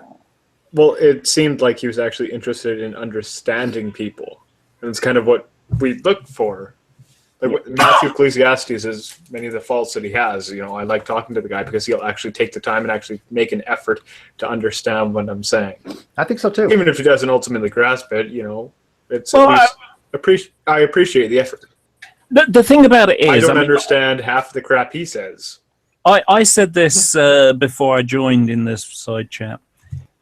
Floyd said that he'd like to see more debates or whatever, and what I would like to see is people comparing and contrasting their belief system, why they believe / don't believe, in an open and honest conversation, rather than this ownership of I'm smarter than you, or your worldview is illogical and things like that. It's like, okay, look, here's my position. Here's what I think.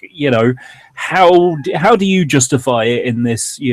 When I mean, I posted something on the Great Debate Community thing today, saying that I look at the Bible, I look at the resurrection account, and I see contradictions. Why don't Christians? And one of the one of the aspects in it is this part where if you read Matthew, Mark, Luke, and John, each version is different. How many women went to anoint the Bible? 1, 2, 3, or more than 3. Each book says a different thing. But in one of them, in 2 of them, it's like, was the stone for the tomb open or closed? In Mark 16:4 and Luke 24:2, it's open. But in Matthew 28, 1-3, they turn up, the tomb's already open.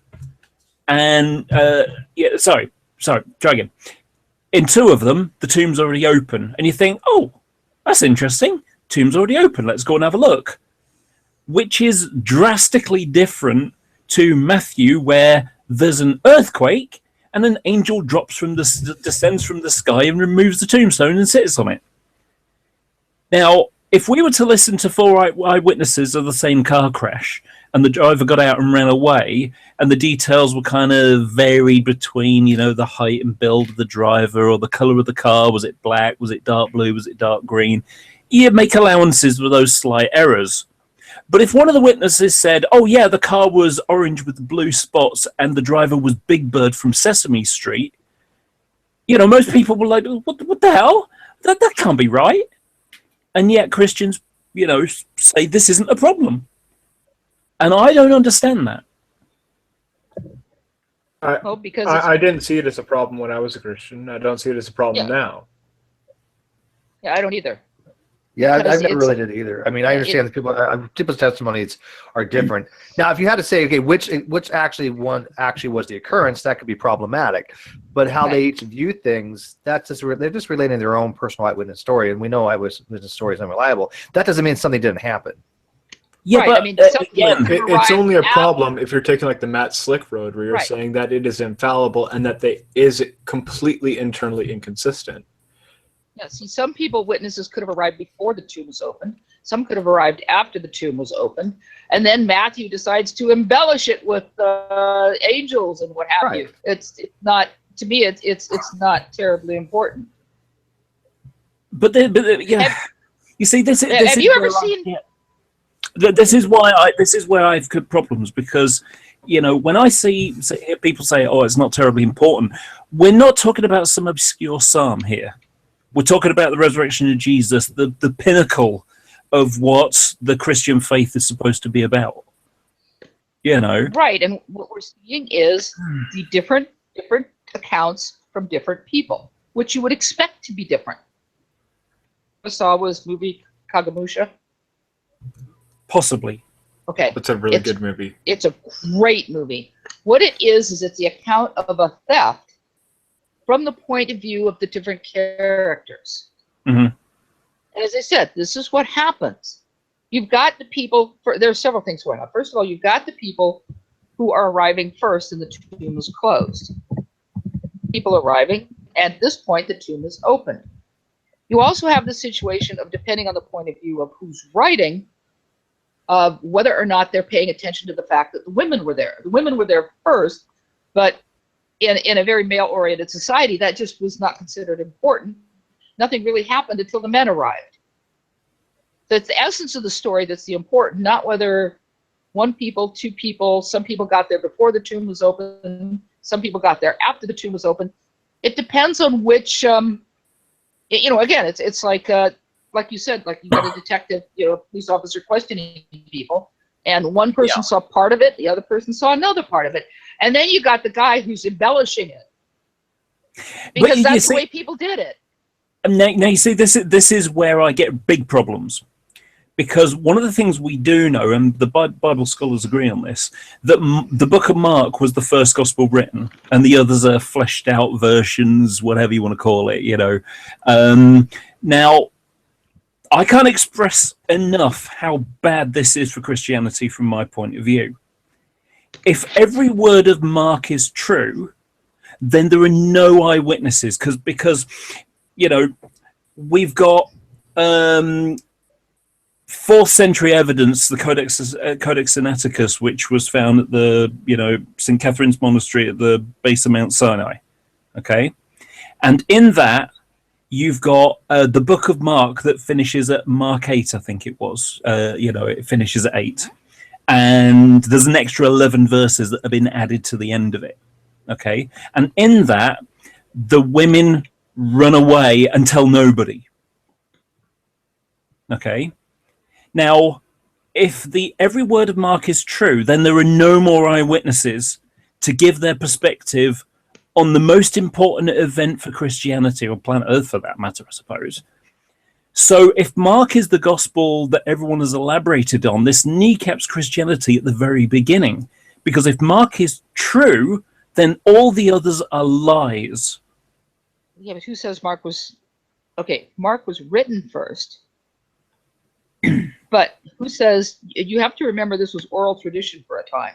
Mm-hmm. That doesn't mean that Mark is the first account. It just means Mark was written first.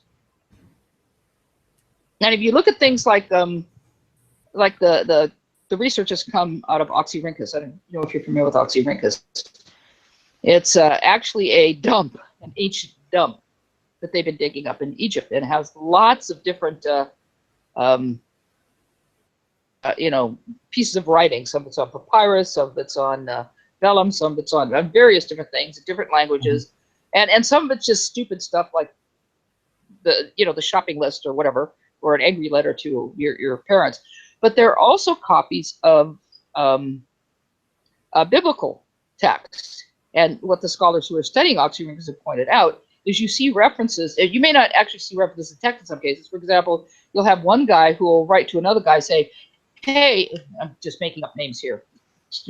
"Hey, I just got the manuscript of Matthew from George. I'm going to copy that, and then I'll send it. I'm going to have my scribe copy it, and then I'll send my copy on to you so you can copy it."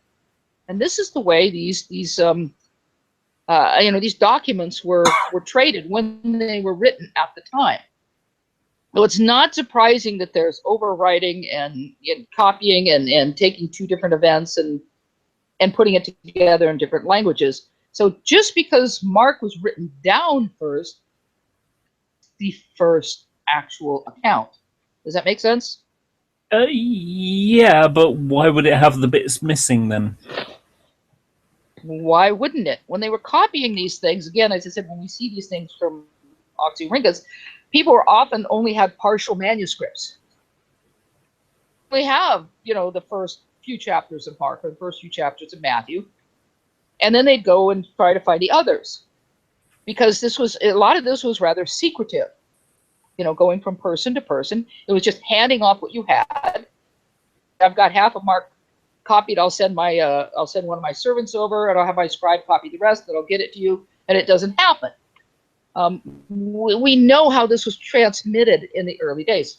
A lot of it was oral, and what was written, copied by scribes and passed from person to person, and not as intact gospels, as pieces.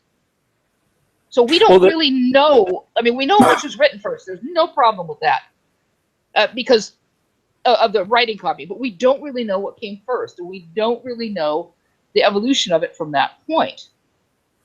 Because a lot of these early copies are missing, like the ones that are referred to in Oxyrhynchus. When you had this guy, I've actually read a translation of this one I'm talking about, where this guy is saying, "Hey, I got this copied on to you, when my scribe is done."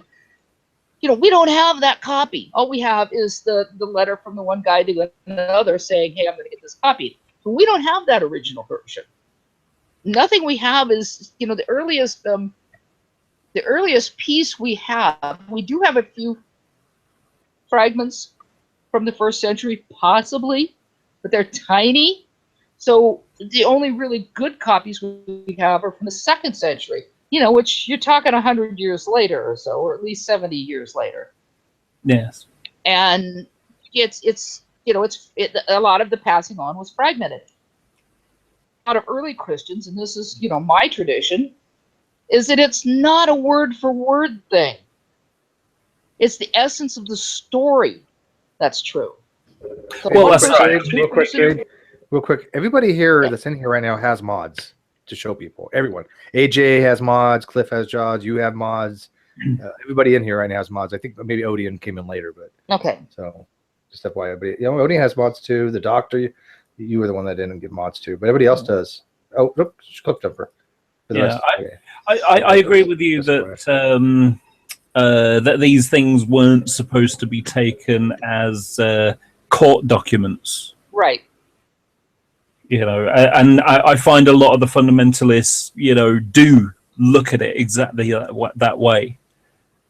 Yeah, and I think that's unfortunate. I actually believe that it was intended to be this way, so that we wouldn't take them as court documents, so that we wouldn't be fundamentalists.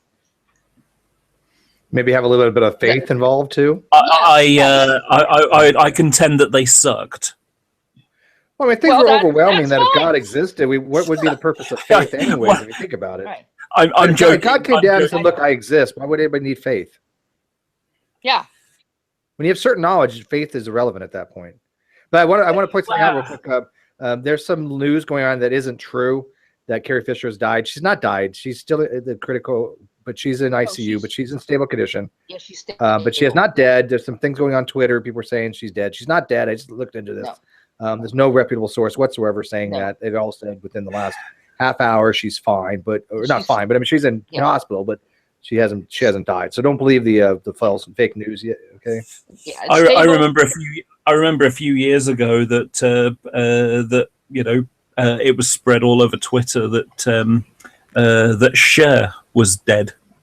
Oh well, Cher died in like the '60s. She just didn't know it.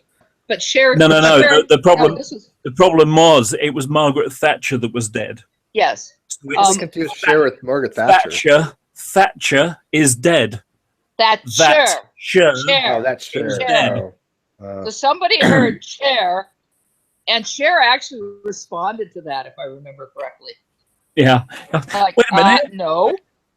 Yeah. Wait a minute. I'm not dead. Yeah, I know. I'm not dead yet. I'm getting better. Oh, and by the way, if you're ever on Facebook, you'll probably know that Betty White dies several times a year. Yeah, Betty White's been dead every year for the last 20 years. Well, and yet she's probably more active than anybody her age. But the funny thing is, if you actually click on those, it's not DIED, it's DYED. She got her hair dyed again. People are. Oh yeah, I've seen that as well. Yeah. But yes, it's things like this happen all the time. George Burns even went on TV once to explain that he actually hadn't died yet. I remember Robin Williams was saying the joke about sort of talking about Cher. He sort of like, she was doing infomercials for hair care products, and it was like, wait a second, you're wearing a wig. or like Betty White from Lamont, Nebraska has died at the ripe old age of 62. Some other fucking and it's wrong Betty White. Yeah. And I still Carrie Fisher's still alive, so 2016 hasn't claimed another one yet. Yeah, well, I'm glad. And stable condition isn't. The next up from stable is fair. She's listed to critical. I think she's in stable now. She's stable. She was critical. Once you have a heart attack, your heart's already weakened, right?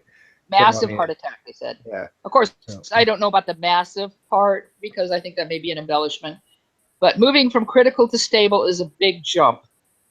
Now, if she makes it from stable to fair, that's a 4 hours ago she went from critical to stable. To stable, right? And if she makes it to fair, that's another big jump. From fair to good is really nice, but I'm hoping she makes it to fair. The stable is still questionable.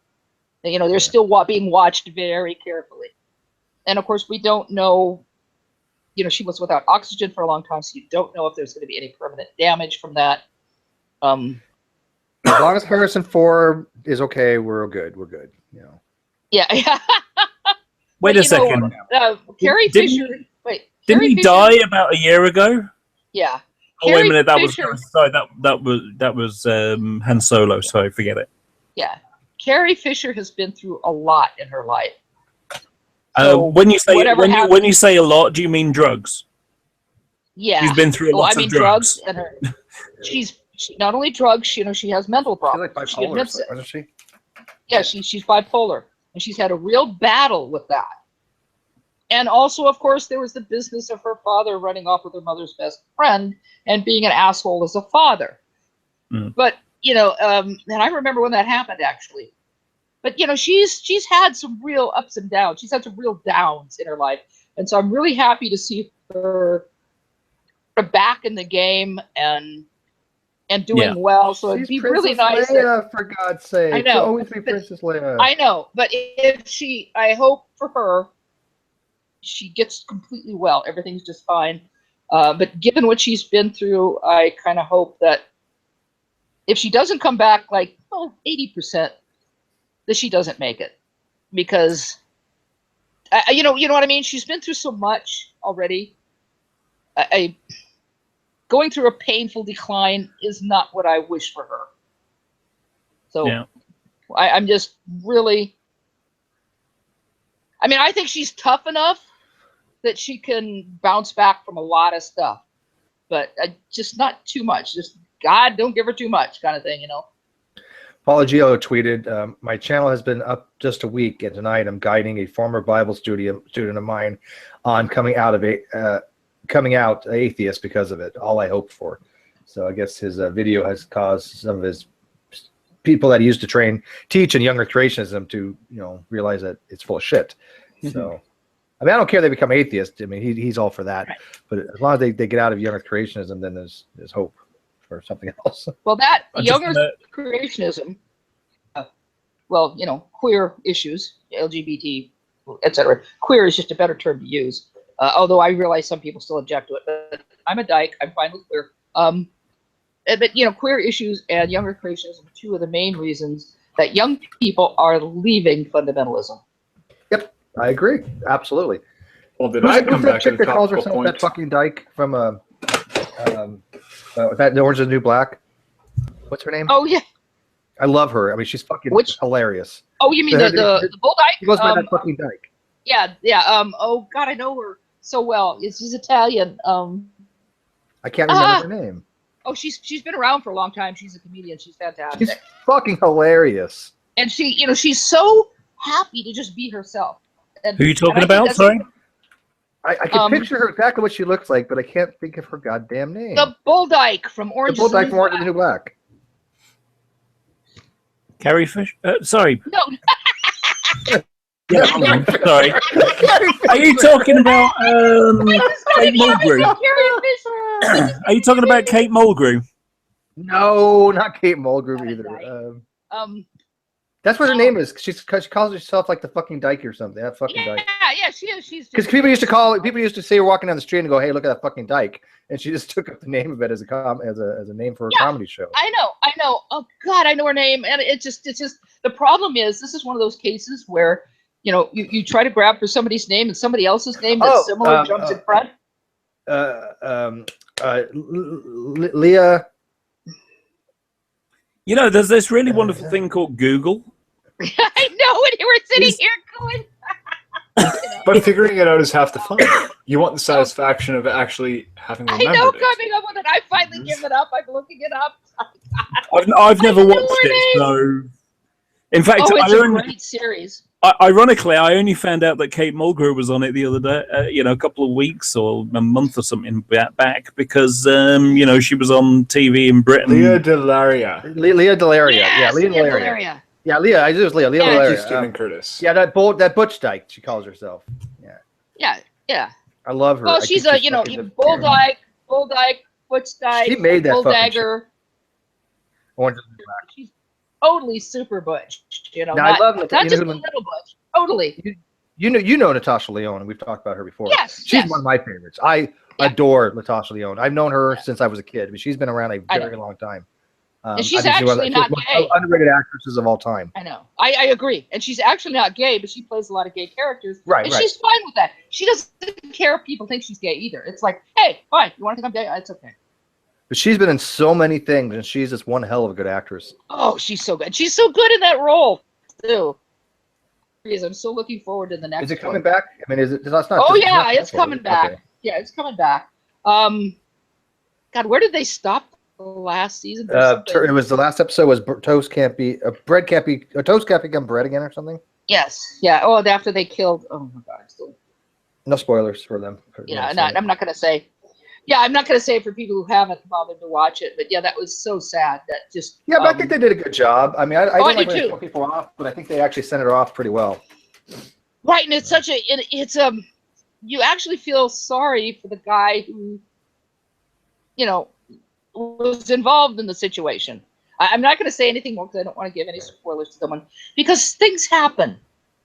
When's season 5? Do you know? Yeah, I don't know. I'd have to look it up, but Yeah, it's I a love very that show. I popular think it's a season. brilliant show. I do If you guys too. haven't watched It works so Orange is the New Black yet, I'm telling you, just check it out. It's fucking good. No.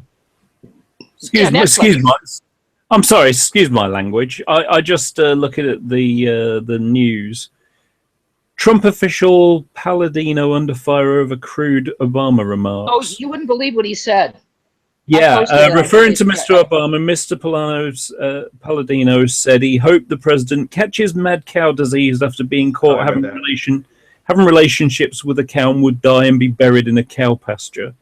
On Mrs. Obama, Mr. Palladino said, "I'd like to return to her being male and let her loose on the outback of Zimbabwe where she lives comfortably in a cave with Maxie the gorilla." Yeah. This is the guy, by the way, who in 2010 was the Republican candidate for governor of the state of New York. He was the co-chair in New York of Trump's campaign. Well-known Republican. He's been in politics for a long time. And he's been known as being kind of, saying stupid things before, but never on this level. This goes to show you how free they feel now to say things like this. It's just absolutely unbelievable. This whole Bertha thing, and I mean, really, it's just abject racism. Well, the Bertha thing was stupid. And, There's no question the Bertha thing was stupid. The thing about it is, only if not that long ago. I mean, effectively, before Obama, came to be president. These kind of people would have been shamed to say such things. Oh yeah. And can I- and I just want to finish, Jake. Yeah. That Obama being president has allowed the racists to come out, and they've said things, and people have slapped them on the back and said, "Yeah, you're right, mate," and it's legitimized racism. That little thing that had been under the surface, and people had been shamed to say it, they can now say it, and I actually think Maybe that it's a good it's. thing. I also think it's good that, in a way, Hillary didn't become president. Yeah. Because there would have been exactly the same thing towards women. It would have been perfectly acceptable to just be a misogynist. Well, and it's gotten worse with Trump running. Yeah. But maybe that's a good Yeah, thing, yeah. isn't it, Jade? I mean, look, Yes. I think when you have like closet racism and closet homophobia and closet male chauvinism, stuff like that, when they're closeted, that's when it makes it kind of insipid, right? But people that are outright saying these fucking stupid shit, I'd much rather have that because then you know what you're dealing with. Well, and one thing I want to say about that is before this started, especially even when Obama was president, and before it started to ramp up during Trump's run for the presidency, there were a lot of people in this country, most of them conservatives, by far most conservatives, who kept saying, "What? There's no racism in America. What are you talking about? There's no homophobia. We don't have that happen here in America." So the one thing I'm glad about Trump's presidency, there's a couple things that, I think he's an asshole. I think he's dangerous. I think his cabinet really is a basket of deplorables. But it's that it has brought this to the fore. We still have, I remember as a child watching, black people be attacked. You could see on TV. They're just marching peacefully trying to get votes, and they were attacked. Dogs sicked on children. It's terrible. No, we aren't seeing that level yet.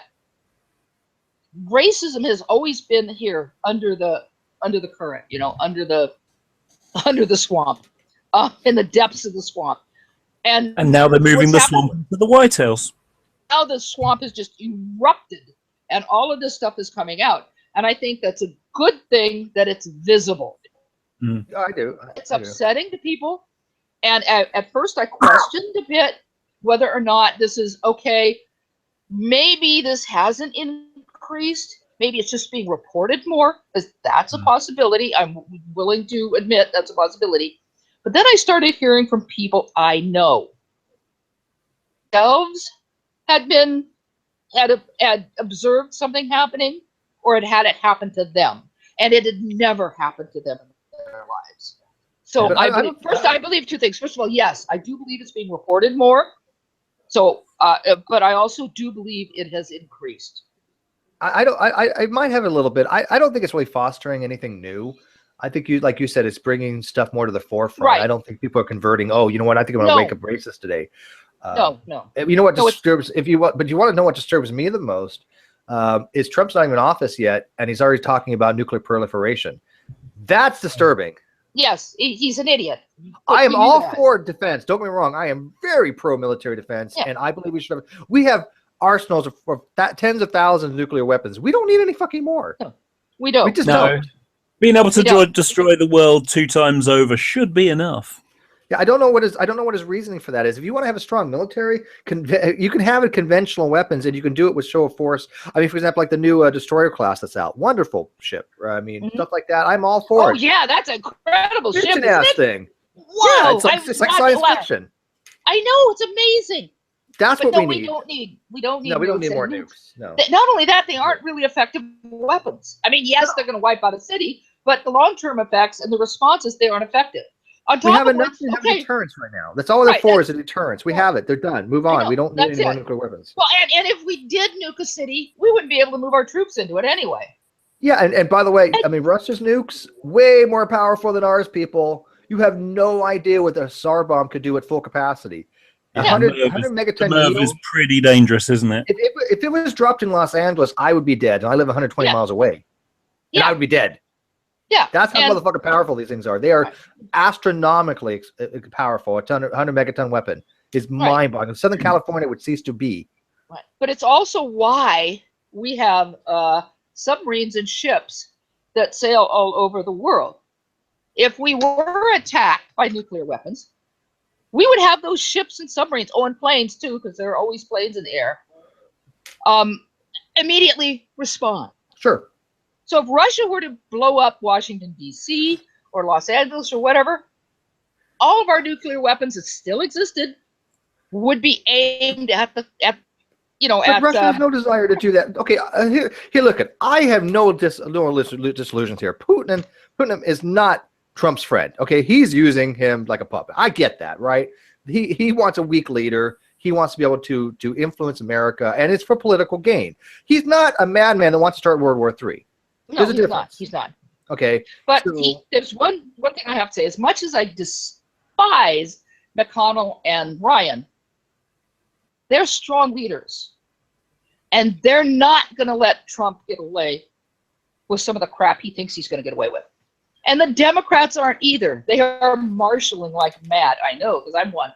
And it's, this isn't going to be an easy time for Trump. Well, I think he's gonna be in a little bit of a shock when he actually does take the actual office, right? I mean, he can put forth a lot of stuff, and it's not going to happen by both, even with the Republican Congress and the Republican Senate. He's not going to get his way because he's actually, for all that, maybe Republicans in Congress are going, hey, we've got a Republican president, yay, good for you, Trump. They're also going, holy fuck, we've got to put the reins on this guy. So no, he's not going to get away with what I think he thinks he's going to get away with. I mean, you've got a guy who's not receiving security briefings every day because he thinks he's smart. And there's also, his team has already been talking about canceling daily press briefings. Which really is not a bright thing to do. One of the reasons that they have daily press briefings is to keep the press on their side. If you cancel daily press briefings, they're going to dig up everything that Trump ever did. They're going to find his report cards from 3rd grade, and they're going to be published online. You have the press conferences so you can feed the press what you want to be reported. Yes. Your spin. I mean, let's be realistic. It's for spin. Yes, it is. And the press knows it. Sure they do. They play the game. They play along with it because they get something out of it, right? But if you don't give them that spin, you don't give them that soundbite, they're going to form something of their own. and you're going to be in trouble. But the reason they're doing it is because they don't like the press coverage they got during. They don't like the press coverage they got while he was running. Cancel the press briefings, and you'll see even worse. Yeah, they feel you're going to be ripped to pieces. Oops. Well, I mean, Trump has always been hard on the news to begin with, always. Yeah. Right. He does a lot of things manipulatively, brilliantly, but I don't think he's learned actually how to get the news on his side very well. Oh, but he's also done a lot of really stupid things. The problem is that he doesn't like the press because they can catch him out on the lies that he says. Mm-hmm. Well, anybody can do that, though. I mean, the press really doesn't do that anymore, right? I mean, you're missing the point. If I told lies and it was transparent, I would sort of say, okay, I need to stop saying those things. And he doesn't care because he kind of makes things up on the spot. And when you make things up on the spot, the problem is he's told so many lies that he can't remember what the truth is. Mm-hmm. So it's very difficult. That's part of American politics, though. I hate to say it, but we're desensitized to that shit. We really are. It's just we don't care. Oh, a politician lied. Oh, what's new? It doesn't change anything. The difference is that most politicians understand what they're doing. They understand that they have to appeal to their constituents, their electorate. And so, of course, they're going to tell them things. But they're smart enough to frame it properly. He's not. That's true. He's the Twitter king. Yeah, that's true. And I don't get this whole Twitter thing either. I'm all for media, but Jesus, he uses it to extreme. He's not one of the people anymore, right? He's never been one of the people. I mean, for goodness sakes. Well, he thought he was, though. He thought he was. He the only reason he graduated, we found out from, he said he went to Wharton. He did not get he does not have an MBA. He lied about that. And we found out from his classmates that he essentially had someone do his finals for him or whatever it was. Didn't have great grades. His daddy bought him in because his daddy had a lot of money. And he isn't a self-made man at all. His daddy supported him. And when he had all these bankruptcies, I forget how many he's had, at least 4, daddy pulled him out of the bankruptcies while daddy was around. It's 6. 6? Oh my God. Daddy, Crump has made disastrous business decisions. Absolutely disastrous. Because he's a petty fuck. For example, let me just give you this one. He had the big Trump casino, and he was gonna make a lot of money by having boxing matches, which is a great way to make money. Because especially at the time, people were going to, this is like the 80s, people were going to see boxing matches like mad. And so he had this great idea. He was going to casinos up, and we're going to have these major boxing matches and make a lot of money. So he had made arrangements for a boxing match, very first one. And he'd made it with this man and this woman who were the promoters, okay? But then he decided he didn't like the terms of his deal, which is fairly common with him. He signs a contract and he goes, I don't want to do that. So you know what he did? This is absolutely amazing. Shortly before the fight, at least I think it was shortly, but anyway, it was before the fight, George Bush went to war. It was the, whatever the first one was called. The first Gulf War I was called Operation whatever. But anyway. Gulf War I. Yeah, well, Gulf War I works, but they had another name. But anyway, so we went to, so you know what he did? In the contract, as in a lot of contracts, there's a act of war clause. So if we go to war, this and activated that clause so that he could get his way. He could get more money out of the boxing match at the casino. Okay? The end result of this, which was really petty because it wasn't a real war, and it really didn't fit the clause, but he got away with it. No boxing promoter in the country would ever work with him again. So his big plan, which again was a really good idea, to have these big boxing matches, bring in a ton of money, because he's a petty shit. Yeah. Well, it's a true achievement to basically cheapen Vegas. Like, it takes a real skill to open a casino in Vegas and lose money. Well, yeah, not only that, have you seen the reviews of his various restaurants and stuff? They're just funnily enough, that was one of the other ones, wasn't it? That shows his thin-skinned. Yeah. It was the Vanity Fair guy. That was one. It was a woman. It was a young woman.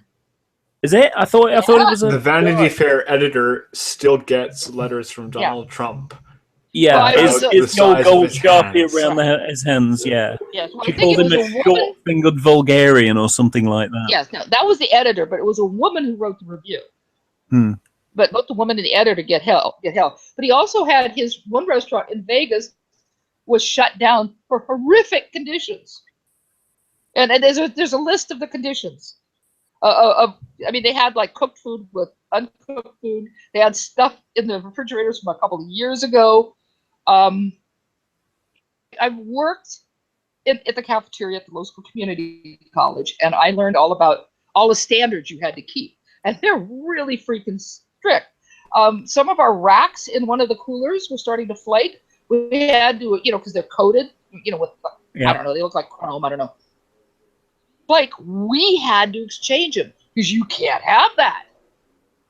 You have to get rid of them. You have to change it. So the standards are really strict. And I mean, we would have people do stupid stuff, but everybody in the cafeteria was, stop that. What are you doing? Chicken out and said, well, I'm going to use it, but you can't do that. It has to stay in the cooler up until the very moment. I know what the rules are. And when I read the list of failings in his restaurant, I couldn't believe it. I mean, I could believe it at, Joe and Martha's corner crab shack or whatever. I could believe it there, but I couldn't believe it at a Trump restaurant.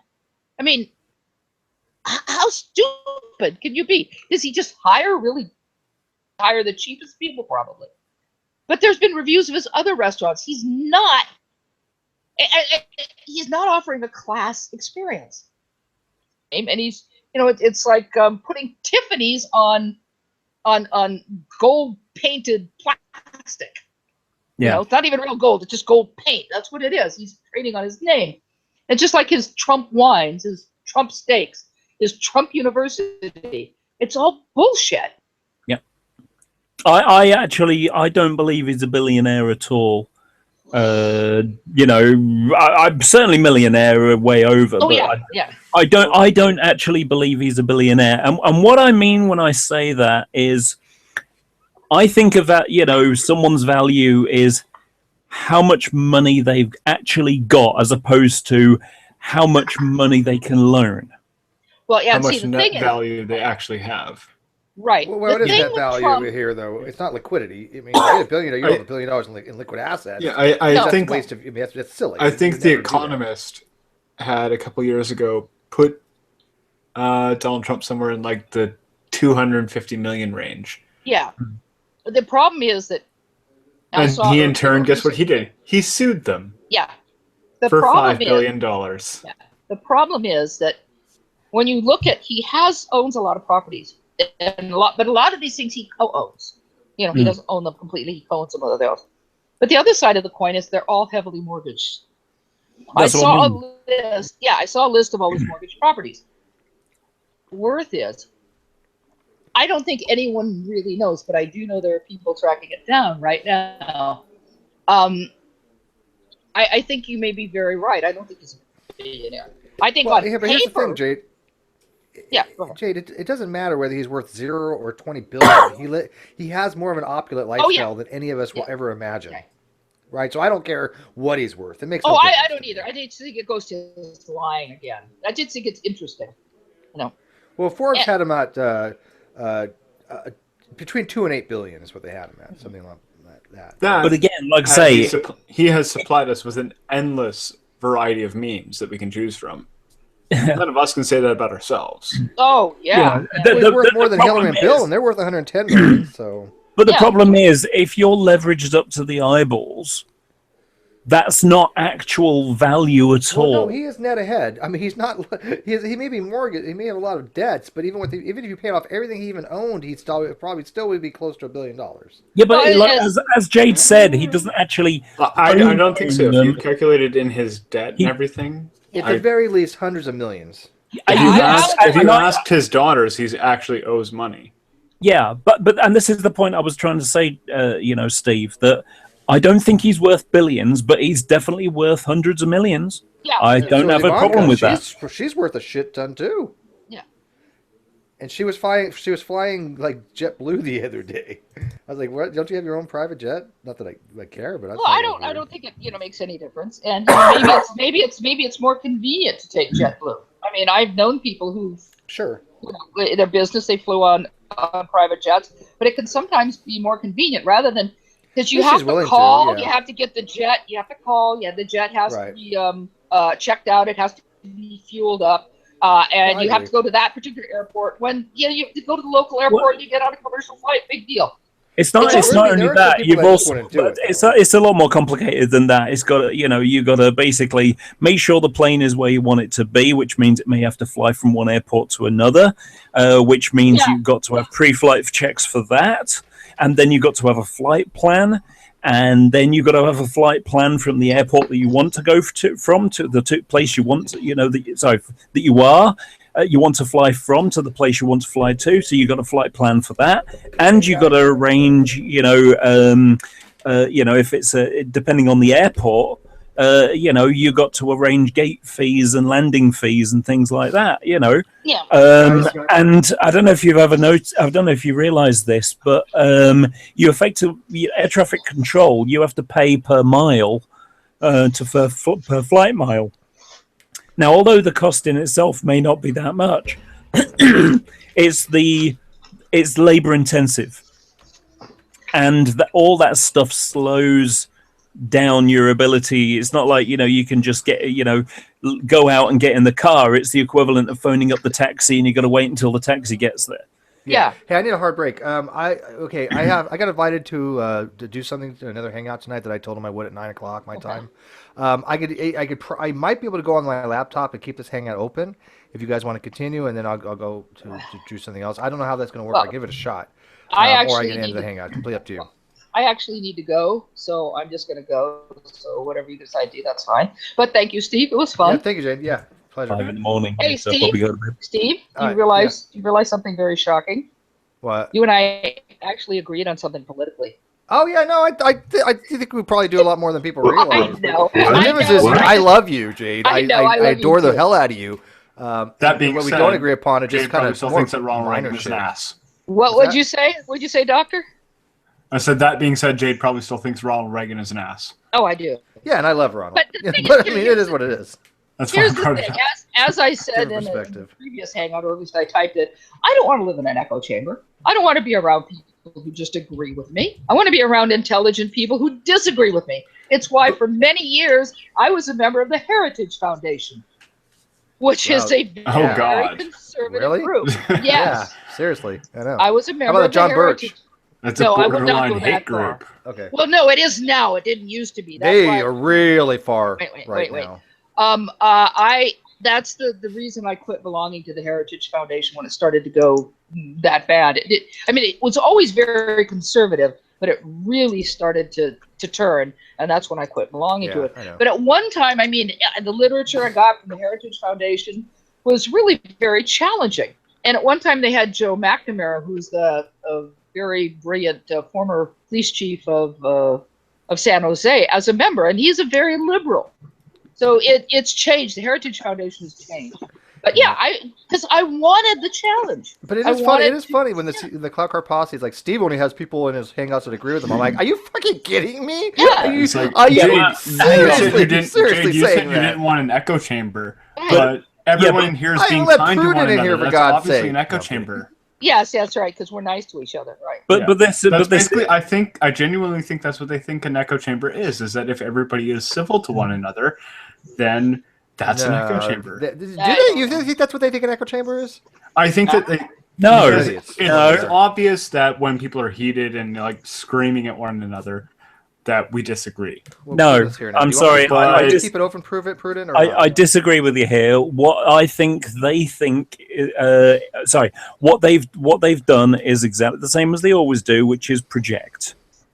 Well, in other words, they are amazing projectors. I've never seen anything like it. I got to make a mean projector. So the thing that they have an echo chamber, so they're going to say we have an echo chamber. Yeah. Yeah. But I Well, do no, think I think that- it's a bit of both, that they are projecting, but at the same time, I don't think they actually understand the concept of an echo chamber, because Right. often when I come into Steve's rooms, with the exception of myself, maybe there's one other atheist in the room. Yeah. Like And right it's now, funny, but- I think there are 3, so it's actually fairly But even. but like 80 plus, maybe even 90% of most shit, most of us kind of tend to agree on something because we're intelligent people. Yeah. We have minor differences because we're not all the same people. Well, the same thoughts, but same I history. we but- agree largely on trivial things, but as we get more down to like the specifics, we disagree wildly.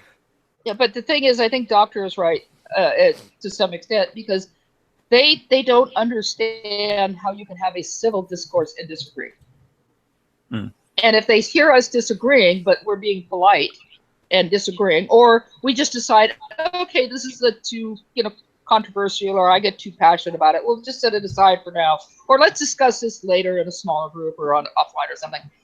I don't think they really understand civil discourse. No. Yeah, what do you know, Jade? You're a heretic. You're right, I am. Proud of it. Heterodoxy. Hey, can I make an Proud of it. observation? Yeah. No. Make it quick because I am going to be ending this in like a minute. Yeah. You owe me some dirty jokes. I know. If Jackie was in the room, she would be squealing right now. You want to make Jackie? I know, that's why I have this as my avatar picture. Oh, by the way, Jade, it was Desert Storm. That's what I was trying to think of. Desert Storm. Yeah. Yeah, it was Desert Storm. What about Desert Storm? Oh no, that was the name. That was the Code name. yeah, It was Desert. That was the name of the operation for the Right. It Iraq was. War. It was Desert Shield, which then turned into Desert Storm. Right. Yeah, I was in both. I actually was in Desert Shield and I was in Desert Storm. Well, it's And the same actually- thing. It's just one. No, that- well, one it was isn't really. one was the preparation for war, and the other one was the war. Right. But I was in both preparation. I've got 3 sea service ribbon with 2 clusters, and then I got the Asian Southwest Asian Defense, Southwest Asian Medal, and then the National Defense and the Armed Services Expeditionary Medal. I've got a book on it. Yeah, no, I mean, we were off the coast of Kuwait. I mean, we literally were watching the oil spills burn. I mean, I watched. Oh, I was going to say, I can respond to that. I watched an entire 4-hour documentary on it. Were you even born? The one He thing was there, that but you saw a I just- documentary. Yay. 4-hour documentary that covered every angle. I was 4 supposed to hours. get the Kuwaiti Liberation Medal. As a matter of fact, I just found out my ship is eligible, but I've got to submit a DD-215 for it. Yeah. Prudent, what year were you born? 94, but I said I watched. I was out by then. So you would have been 3 when it happened, because it was 91. I was at school. I will say the one thing I remember. I don't know if anybody here remembers this. It's Steve might. It's probably not one of those things that's in a lot of the archives and stuff. But as Iraq invaded Kuwait, the Kuwaitis just fled. And there were all these videos of them driving across the desert in their Chevys. And it was a particular kind of Chevy, and I can't remember what it was. But Nova. it was. I was going to say Chevy Nova, but I wasn't sure. But yeah, so there's all these literally driving across the desert. No roads. All these Kuwaitis in their Chevy Novas driving across the desert. There's all these videos of this.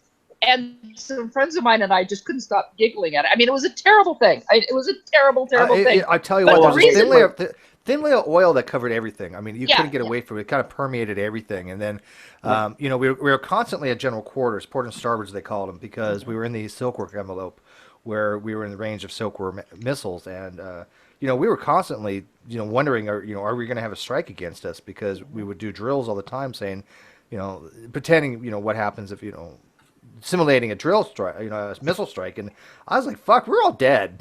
Yeah, We're I know. dead. It's But the the reason it's dead. I just wanted to say this: the reason that we were all laughing as we were watching this was such a tragedy. I mean, it was an absolute tragedy, and we were horrified by it.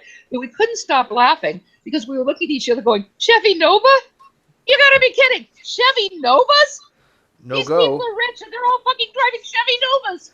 I gotta tell you what. I have to say one thing though. You guys keep saying Kuwait. You mean the 19th province of Iraq, right? No. We I'm gonna go. So last call. Do you want me to leave this open, and I'll try to go on the other computer? Or? I just gotta point out a hilarious thing. It's good to finish on, actually. Well, you could tell us what this other hangout is so that we could watch it. Maybe. I was going to. It's Side Strikes Hangout. We're doing online debunking of something by Ken Ham. Oh, can you? I don't know. Is his channel I'll Side link it Strike? here. Is that how it's? Yeah, Finish- okay. So anyway, we'll let Finish Cliff up, go and so and I'll then link it close in. out.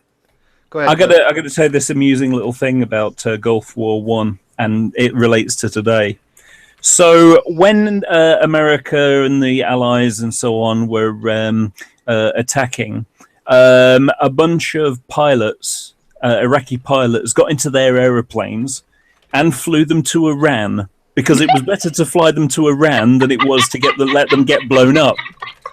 Well, one of the types of aircraft that was basically kept by Iran were the equivalent of an A-10, the Su-25 Frog. Oh yeah, I love those. But because of the insurgent stuff that's going on and America pulling out of Iraq, there's been a massive increase. There's getting F-16s and attack helicopters. But one of the things that they've been given from Iran is a bunch of Su-25 Frogfoots, which just happen to be the same Frogfoots that they owned. They're ex-Iraqi Air Force Frogfoots that have been donated back to Iraq. Oh. Okay, guys. I put the link in. We have 32 people watching now, so I expect at least half of them go over to the Side Strikes channel. Right. So I put the link in the live feed right now, and I'm heading over there now. I'm ending this broadcast. So come on, let's get like 20 people over there. He's got like 5 people watching, so let's get it up. It's entertaining when we do these. It's fun. Okay, so I'm